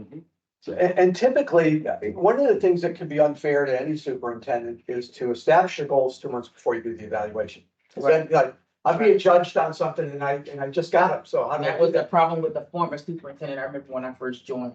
So it might be that if we establish the parameters in October, then maybe that means we would want to schedule it for sometime around October. So we've had that full year Right. to talk about, here's all the things we have to line up and figure out what you, first you had to assess everything and then figure out like short-term plans, long-term plans. But, But I also just want to mention very quickly that, during the superintendent had given a 100-day like progress at the last board meeting. I would really heavily encourage board members that have that kind of discourse and don't understand that you can take those board goals that we did for last October and you can kind of, compare it to her 100-day report. And a lot of those answers to your questions will be in that 100-day report. She touched on every single thing. Did she go into comprehensive detail about every single thing? Absolutely not. But she touched on everything that we talked about at that October meeting under the former chair. So I just wanted to mention that for those who may need help with that. I recommend that on every board agenda, there be a report of goals. It's not a 45-minute presentation, but it might just be, item 3 on the agenda tonight is directly related to our goal on reading inclusion, or this goal, we're gonna address at the next board meeting, we're gonna bring a proposal forward on a new building problem, that we were dealing with. So some way of aligning your work to the goals all the time. And it's important because it reminds the superintendent, we're looking at the goals. It reminds us, it reminds you. Let's talk about presenters presenting.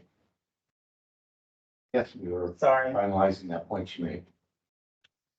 That's not The report, disrespect. the report that the superintendent made was a very detailed report. By her own admission, she worked on it all weekend to give it a completeness. And that's what we're waiting to see. And the goals and objectives that we agreed in October were never finalized. They still need to be finalized. And so those are the two things, components of that we need to. I have a question regarding goals.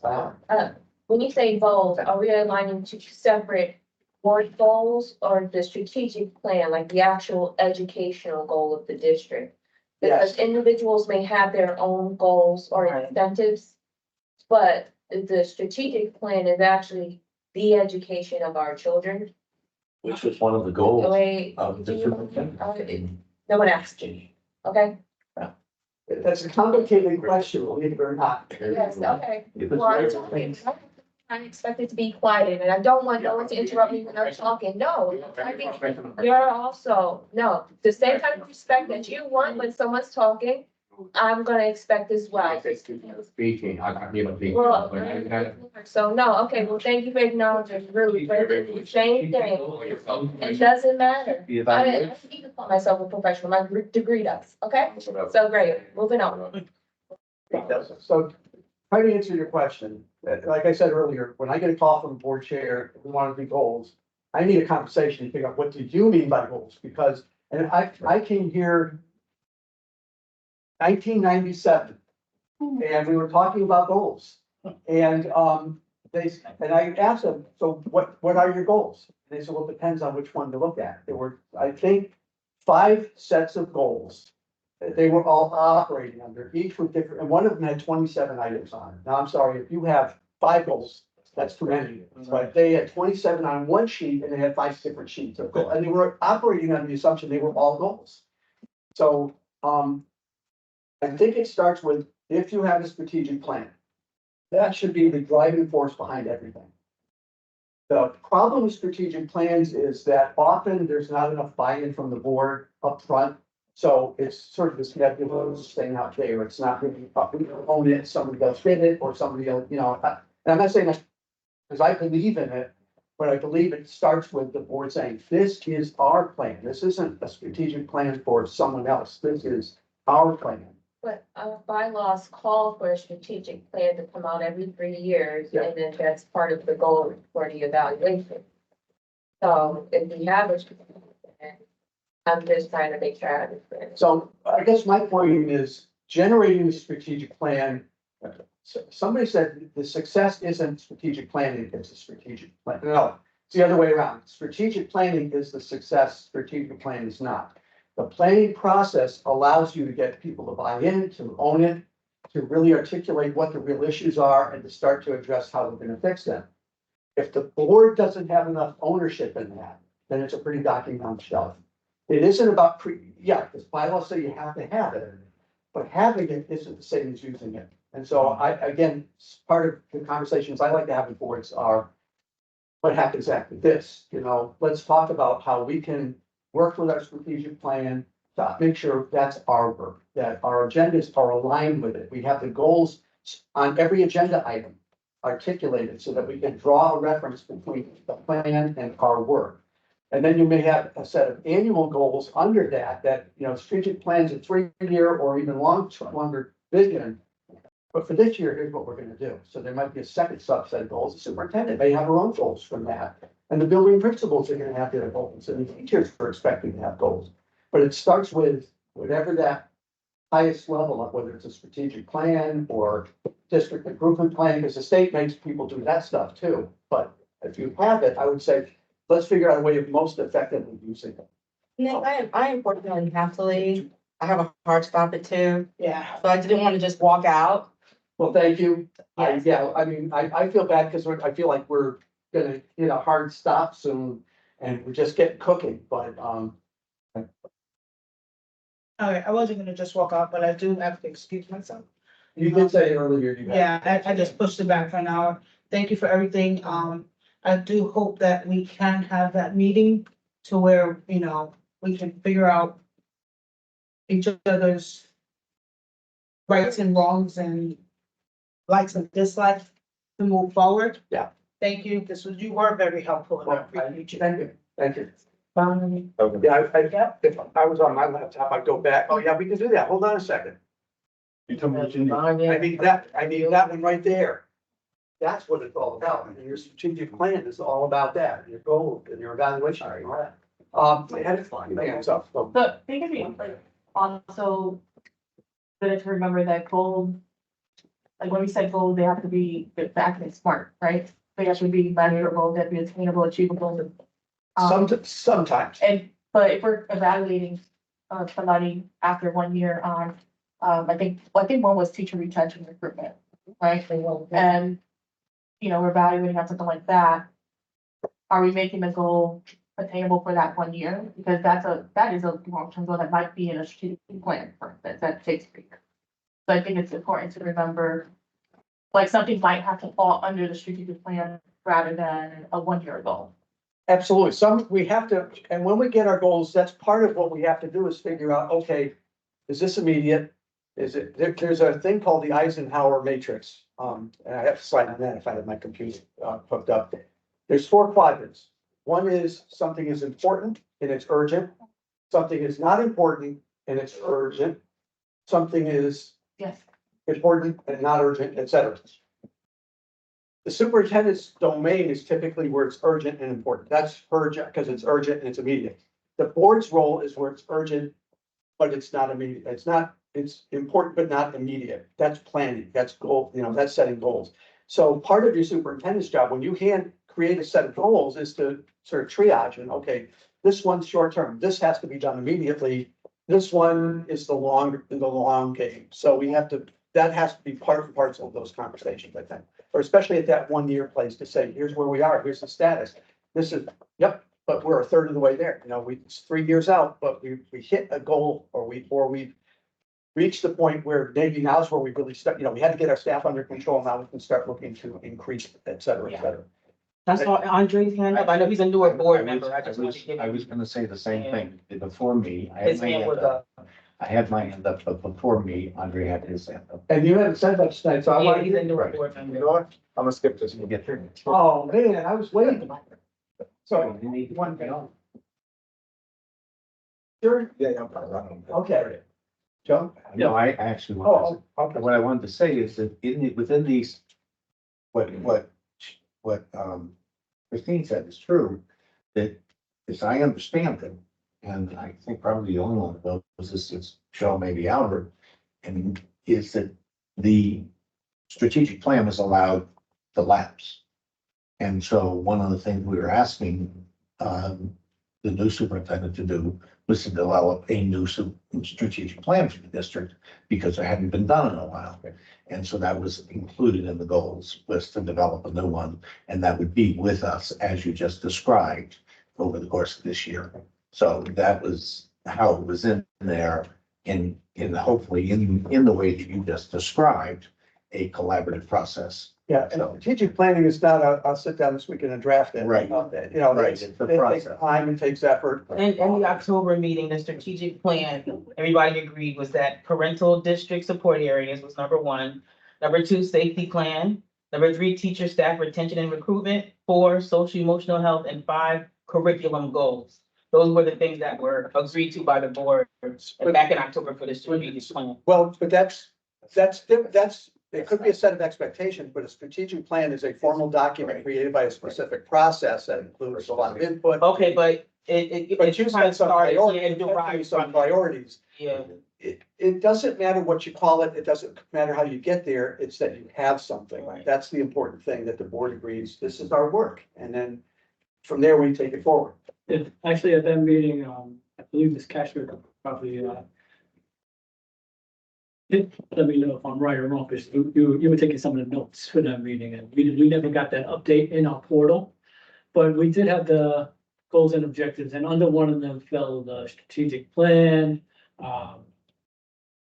draw down investor funding or something to that effect of the plan for what happens with ESSER funding, recruitment of teachers as such, and to Ms.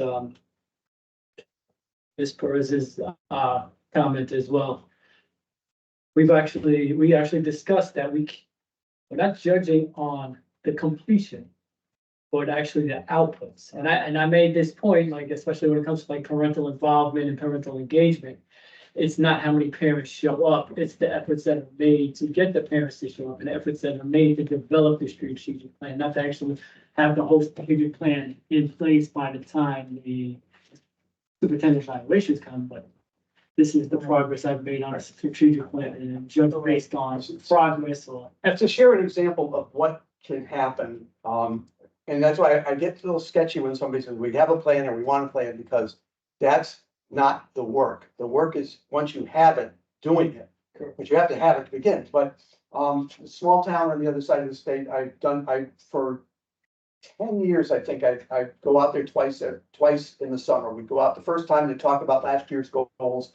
That the superintendent will report kind of, here's where we are in each of them. And then I go back a week or two later and we write next year's goals. These were shorter term goals.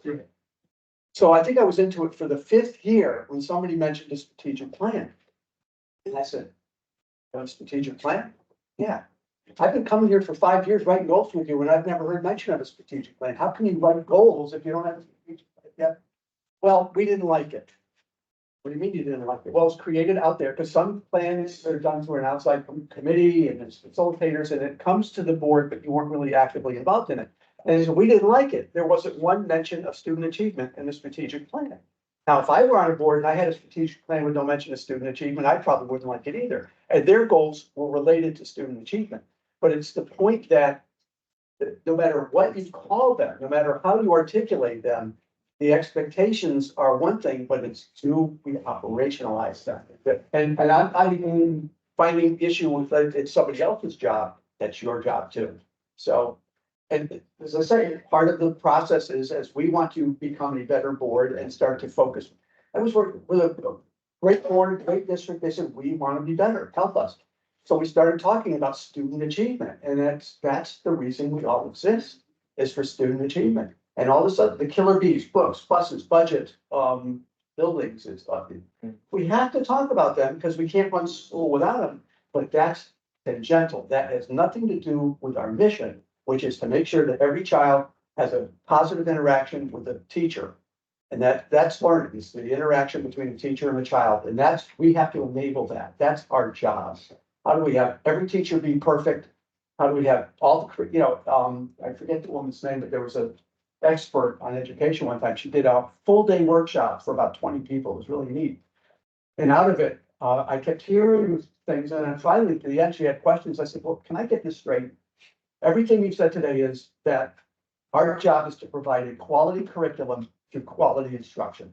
That's all I heard you say. And all the words you said. And she goes, that's exactly right. That's what we have to do. Quality curriculum delivered through quality instruction. If it were that simple, we would have solved it a long time ago, but that's the task. And as a lifetime classroom person, dispute me if you think I'm wrong, but, Only one minor dispute. I was a second grade teacher. what's that? Second grade teacher. 20 years, the last 20 years. Like, it's not a lot. 20 years is a long time. So, But that's what I liked about the October meeting is that we did start out with goals, which were morphing into the strategic plan. It was great. and the other, when did your superintendent start? Was it August, July, and it's October. July 31st. So it's kind of a short timeline in fairness to anybody to Right. just take the job and still assess it. You got a lot of schools, you have a lot of faculty, a lot of staff.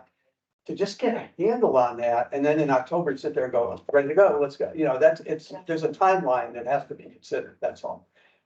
But I think we should have agreement on things. It's not like your perception of, we have these goals, we expect something to be done, as compared to, well, I walked out of that room and we have some idea on what we want to do with it. I didn't know that it was formal. I think the superintendent works for a board of education and can't picture what 9 different people are thinking. The only thing that you actually take action on, that you vote on, are the things that you can really sit back and go, we voted on this, My understanding, having started, as I said, in April. right? And is that there had been a turnover in the superintendent in the previous December, January, last fall. So they put together an evaluation plan for her and did an evaluation. I abstained from it because I had just come over here, so I wasn't in a position.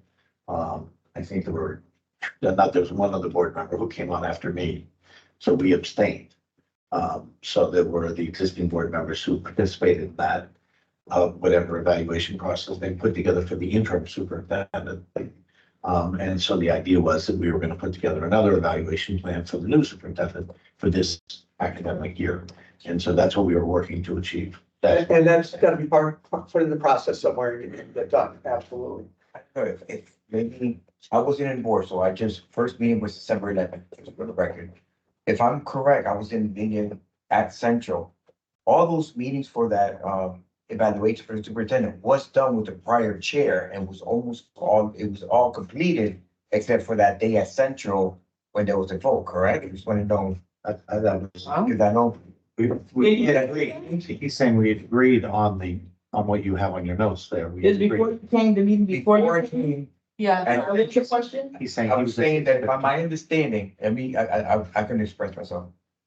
To my understanding, and I was in the parent side, the board chair, the last board chair and the superintendent met and, created the goals together as a team in their meetings, and then in that meeting at Central, it was going to be voted on. But it has been done. I mean, the work of creating the goals and all that stuff, the chair and the superintendent, to my understanding, met together and said all those things, and then the meeting at Central. So you're telling me the last chair and the superintendent never met about the I'm goals? telling you that, no. No, I'm asking because. It wasn't, no, it wasn't, Shaking your it head. wasn't, well, I'm So what shaking was- my head because I'm not. I'm not trying to be no. rude. I wasn't Well, trying to I'm be just telling you, I'm shaking my I'm gonna head. stop you No, because- respectfully and just. But you're ask you asking me the question, I just said no. Respect. Your answer is no. I Ms. know, Medina. I know. The answer, But I the never. answer is yes. You know, everybody Answer is thinks it. no. The answer is yes. Everybody. Go back to the minutes. It came up on the agenda. It The came up on the superintendent agenda. board raised it on the agenda, and the superintendent said, I have a problem with one item on One item, on the evaluation. I want to take it into executive session, so it was deferred. And it was deferred, so That's I the way it wanted to went. make sure that you understood in my. No, the superintendent and the board chair did not come up with those like you asked, but, Unfortunately. okay, it's okay. I don't know, Let it go. it's worth So the only going in. statement that. Right, because it's in the The only draft. statement that I was trying to make, and I was just trying to ask for confirmation from some other colleagues that were there before, that all those talks did happen, so I don't see me of understanding or misunderstanding, that a lot of things have been narrated in the wrong light, that there was things done because it was part of that last meeting at Central High School. And like my colleague mentioned, it was on the agenda, and the superintendent would like to go into executive session to change maybe one part, but they were gonna talk in the executive, and they chose not to. So the work has been done according to what I understand, but I just didn't want you to be and understanding that work has been done. I'll be honest with you, Just wanted to in make my sure. mind, what happened last month, 2 months ago, 5 months ago, is not as important about what happens next month, 3 months from now, 5 months from now. Well, that's what we're looking for, because Yeah. if that evaluation is gonna be done, we haven't, you know, that stuff hasn't been, you know, accomplished to make sure that it's written and Well, done. that's what I said. I do think that should be The on the same thing with the calendar. budget, And I'm it's something that should have been done before, and that way we can vote on it instead of doing it in a rush, and that's why my colleagues mentioned it, that's all it Yeah, was. yeah, yeah. Well, I like just I wanted to said, make sure, you know. yeah, I you just know, want you it's to why be having the wrong narrative, 'cause every time new board members come by, my stomach, I'm like throwing up. Every time new board member what? every time a new board member comes on the board, you have a tightly new board. And, you know, there's an old joke that, the superintendent is, brand new hire, he's coming in for his first job, and he sits down with the old superintendent, he goes, there's 4 envelopes in this safe. And the next time you have a crisis, I want you to open up envelope number 1, and there's a solution to your problem. So month goes by, crisis happens, opens it up, blame me. You know, I can blame the old superintendent. Second envelope, blame the board.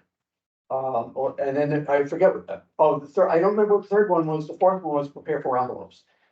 The point is, though, that what happened then doesn't, and again, I think what I'm hearing is there's a history of some things happening over and over again, but so many of you are new, you don't have to do that. You just don't. So, I mean, how do we, what is systemic? What is personality? What is just, we need guidance? What are the things causing these things, and start to figure out how do we do this? Yeah, I don't disagree with what you just said about that needs to happen, but we also don't know. That is what we saw at a meeting. He saw it from the floor. I saw it from in the meeting. This came up on the agenda. It was asked to be sent to executive committee, and it hadn't been labeled for executive committee, so it was deferred. Nothing since. We don't know what's going on. And to your point, I do agree, I'm sorry, I'm gonna take up. So that's all. We just To don't your know. point, I agree with what you're saying.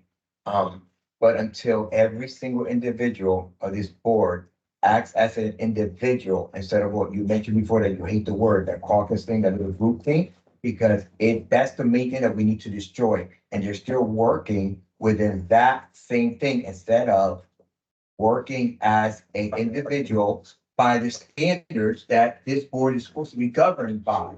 I see the hands 1, 2, and then. Yeah, I'm gonna defer to him, because Yes, I know, Father. he wants to say something. I have. I've been holding myself back ever since I've been on this board.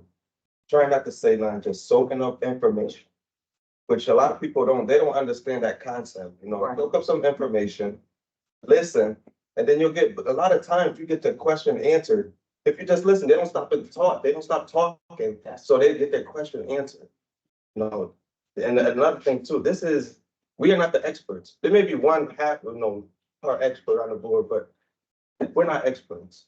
We need to listen to the superintendent. They paid a lot of money before I came here. That's the question I was asking some of the board members before I became here. Why are you paying so much money for a superintendent search? And then when she comes here, you treat her like dirt. Why? I don't understand. Why is that being done? You pay a lot of money, you hire her, and now she's the expert, and you don't want to listen to her. I don't understand it. You know, these guys, they claim it's about children and stuff, but it's not. It's more about themselves than it is about children or anything. Like I understand. Like I said, I'm not the brightest bulb. I'm not trying to make it seem like I am, but I just want to listen. Some people need to take the time and listen. Shut your mouth for a second so you can listen to somebody, to an expert that you hired, that you paid to hire a lot of money. Just give her a chance. They don't want to give her a chance. I just back up for a second. Something else to speak about. Well, at that meeting with the golden objectives, we affirmatively voted as a board unanimously, put it on the very next agenda to complete the work of the goals and objectives. And that's 3 or 4 months. I called for a special meeting to have those goals and objectives. 14 days lapsed, a special meeting was not called. I attempted to schedule one to get the goals and objectives done. And I'm speaking, remember the floor, remember the respect thing? And it was not put on according to state statute that it must be scheduled. If the chair fails to schedule within 14 days. It can be scheduled by any 3 board members. So that's why we do not have any board objectives. So let's not get it confused that it's the problem of the whole board. It's the only one that can control our agenda is the chair of the Board of Education. And I would like us to commit right now to put it on the next agenda for us to finally finish our board goals and objectives. I don't think that's very outrageous to ask. I'm not here to talk business, and I don't think we should. And so I'm gonna disagree with Joe about that. Andre, I'm listening. I'm just saying, we don't know what's going on. I haven't heard anything since that meeting. Nothing. So I'm listening. So what I Yes, I guess, agree. I'm feeling like we've now gotten into some performance That's questions. business.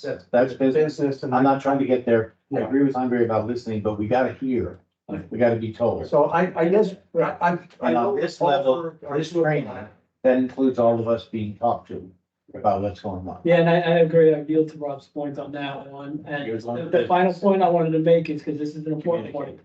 Because, where Mr. Whitson left off is, He's, we need to listen to the superintendent, but we also need to keep in mind that the superintendent is our employee and we were elected not to agree lockstep in everything the superintendent does, but to evaluate it based on our own questions and be able to ask questions and point these things out that we have questions about. And if we don't like the program, the superintendent, as a board, as five, it's not disrespectful to the superintendent. It's just something that the board doesn't agree with. So Albert, because you haven't said anything tonight, today, Yeah, I'm listening. As I said, I like to listen to learn. and then Then I after agree. you, I think I want to try to figure out what we want here, because Very fast, the superintendent was hired from 9 board members. You know, not 5. And it's very, I'll be honest, this is board members, it's the five to 4. You know, and I'm just gonna be like that, you know, until somebody, you know, open head. But it's not the point that, the Dr. Camila Levy David, and I respect her a lot.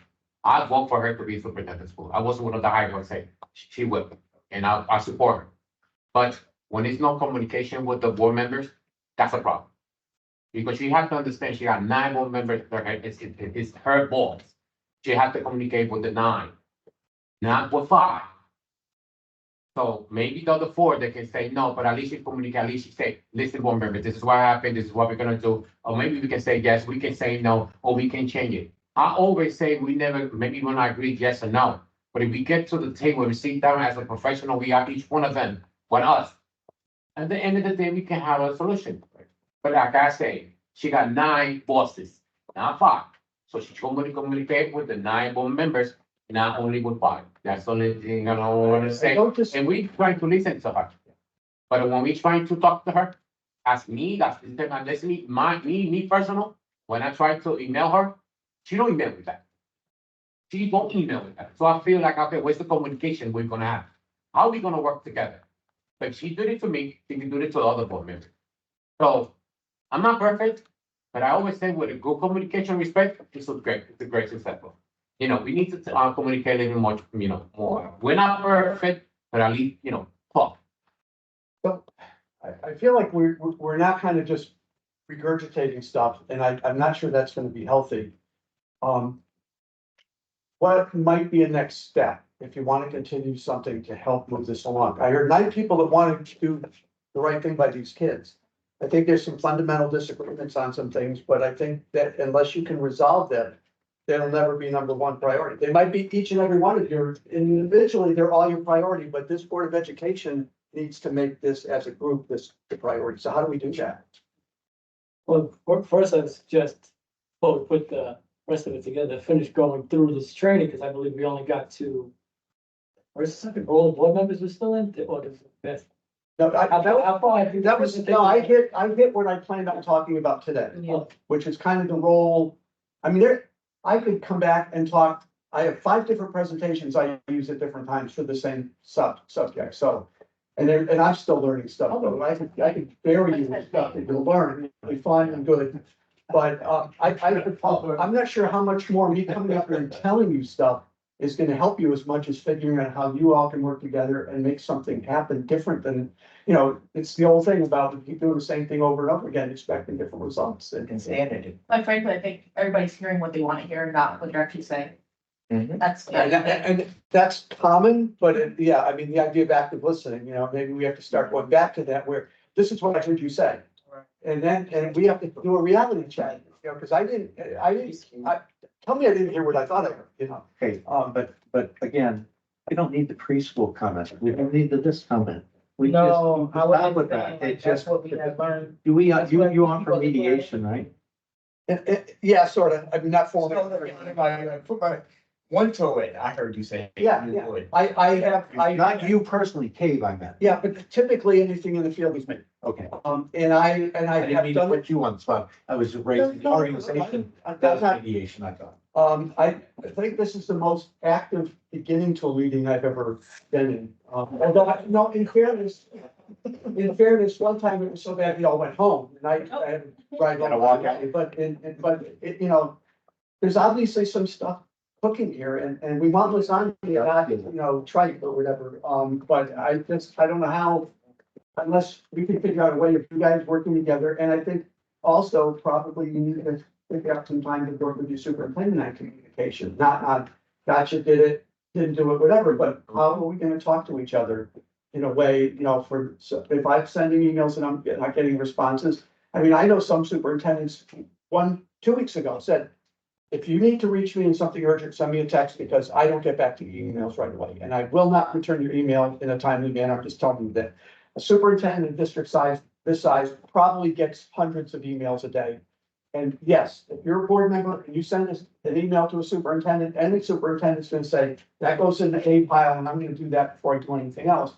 But if each of you sent 5 a day, how many pile up over time? And so, most of them may just be a quick answer back, but one might take 15 minutes, 10 minutes, an hour. It's hard to control. And we all, I mean, I was a plumbing contractor. I knew one appointment. I knew where I was gonna be at 7:30, 8 o'clock in the morning. Then my phone would ring and I'd have an emergency here. I never knew where I was gonna be at 9 o'clock. I planned my day. I had appointments scheduled all day, but the first emergency, I was gone. And that's your superintendent's life. So how do we figure out what is important? What should go to the chair? What should go to the superintendent? What should be held until a later time? What's something that's urgent? Those are conversations. That's not a hard and fast rule. That's something that we want to collectively figure out together. How can we make this thing work? And that's outside of evaluation. We're not talking about performance. We're just talking about how can we collectively figure out how to talk to each other. And it means a commitment from each of us, each of you, to say, the next time I feel mad because they said something, I want to respond, I'm gonna bite my tongue and I'm gonna let it go because it's just that they're gonna accelerate and I'm gonna accelerate and it just goes back. And I saw that several times today.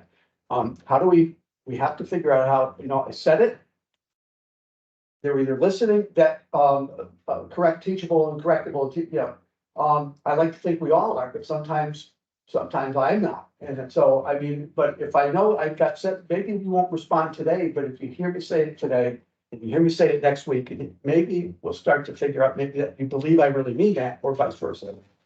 But those are, and we can have that kind of meeting and I'm happy to help you with it. But I'd really like a commitment that if I'm gonna be there, I'm gonna really work to do that. And if you're willing to, I'm willing to. I just wanna end with, I think the point you brought up regarding the superintendent's emails, excellent. At the CAPS convention, I got to speak with our former superintendent, as well as some former staff, and I think he was on beck and call and bending over backwards, and he was being paid to do the work of the district. And so there's a clear chain of communications that if you can't get in contact with the superintendent, you reach me. It's happened with other board members and I bring it up because I don't know that answer. Let me reach out to the superintendent and she answers for me. So if you wanna go around the chair and around the chain of communication, there may be an email that's missed. But I talk once a week is an understatement, or it undermines how much we actually communicate regarding the work of the district in terms of the strategic plans, what's going to happen, what's going on. But yeah, it truly goes to, I'm trying to memorize the 3 because I didn't write it down. There is a plan. There is attempts to implement it. Got the third one in the equation. but there's absolutely no trust. And there's an unwillingness to go into executive session, so I can at least feel comfortable that there will be consequences for that breach of trust. And yeah, that just pretty much sums it up. We are 100% willing to express and explain in executive session. But I'm glad you brought up the liability of recklessly disclosing that. Especially since some people, there's a term amongst the youth called they have Twitter fingers, very quick to post on Facebook what's happening, and that creates liability for the district as well as first that individual for a multitude of various different lawsuits that could be being built up against them, as well as the district. So I agree, communication's another big one. I think, in terms of probably get in contact with you, because I think the self-evaluation is very key. It needs to take place.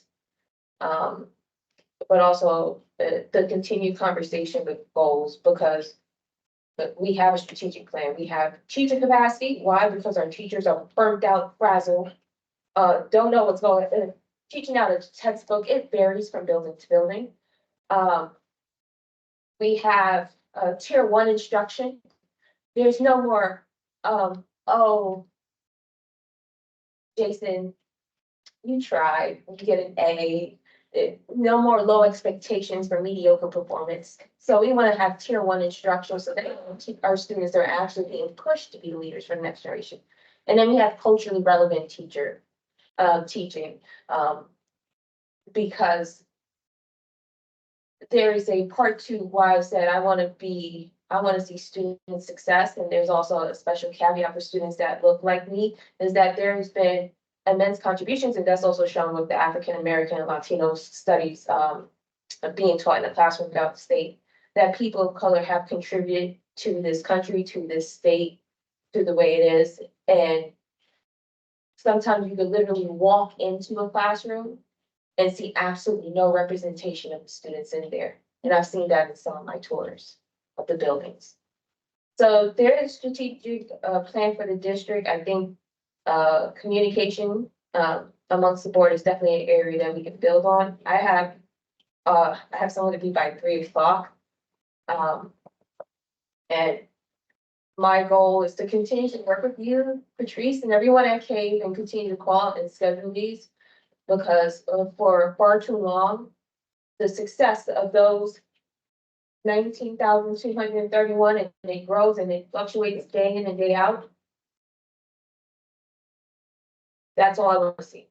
And how many of these kids are counted but are absent 10 days or more as a year, you know, like persistent absence or whatever? It's probably they're there, they're being lost, but that's kind of hysteria. How many of these actually go to school every day? Again, the communication, I absolutely agree with, and the communication is not the place that we need it to be. We don't have a strategic plan as you just described it. We have a strategic plan with Miss Betty Torres thinks we have, and she's not one that was developed with the collaboration of the board. There were 3 goals that were established and laid out to us on Monday by the superintendent. With that respect, as goals that she's aiming for, but that's not a strategic plan. So, and so that's a different, and so I respect those goals that she laid out. I would like to see more about it. I just heard on Monday, but, and I respect that. So those are 2 different things, and we're confusing items. But I'm wondering, Communication. So we need to have that discussion more completely. There is a breakdown in communications in those areas. and it might be a matter of communication, but it might be semantics. Not everybody hears the word strategic plan and has the same concept. It might be that set of goals you're talking about in order to cause the operation.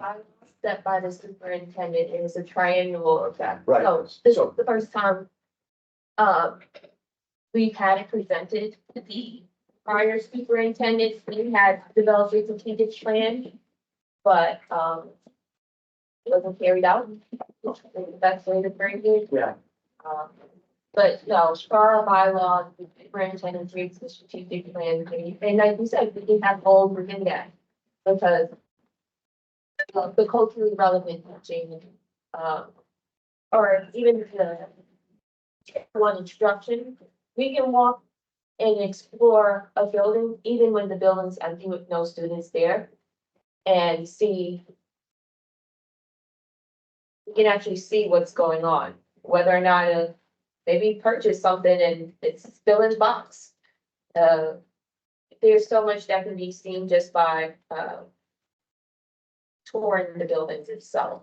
So I guess my point with the words strategic plan is that you can, if it's causing strategic operation to the district, so technically it's a strategic plan.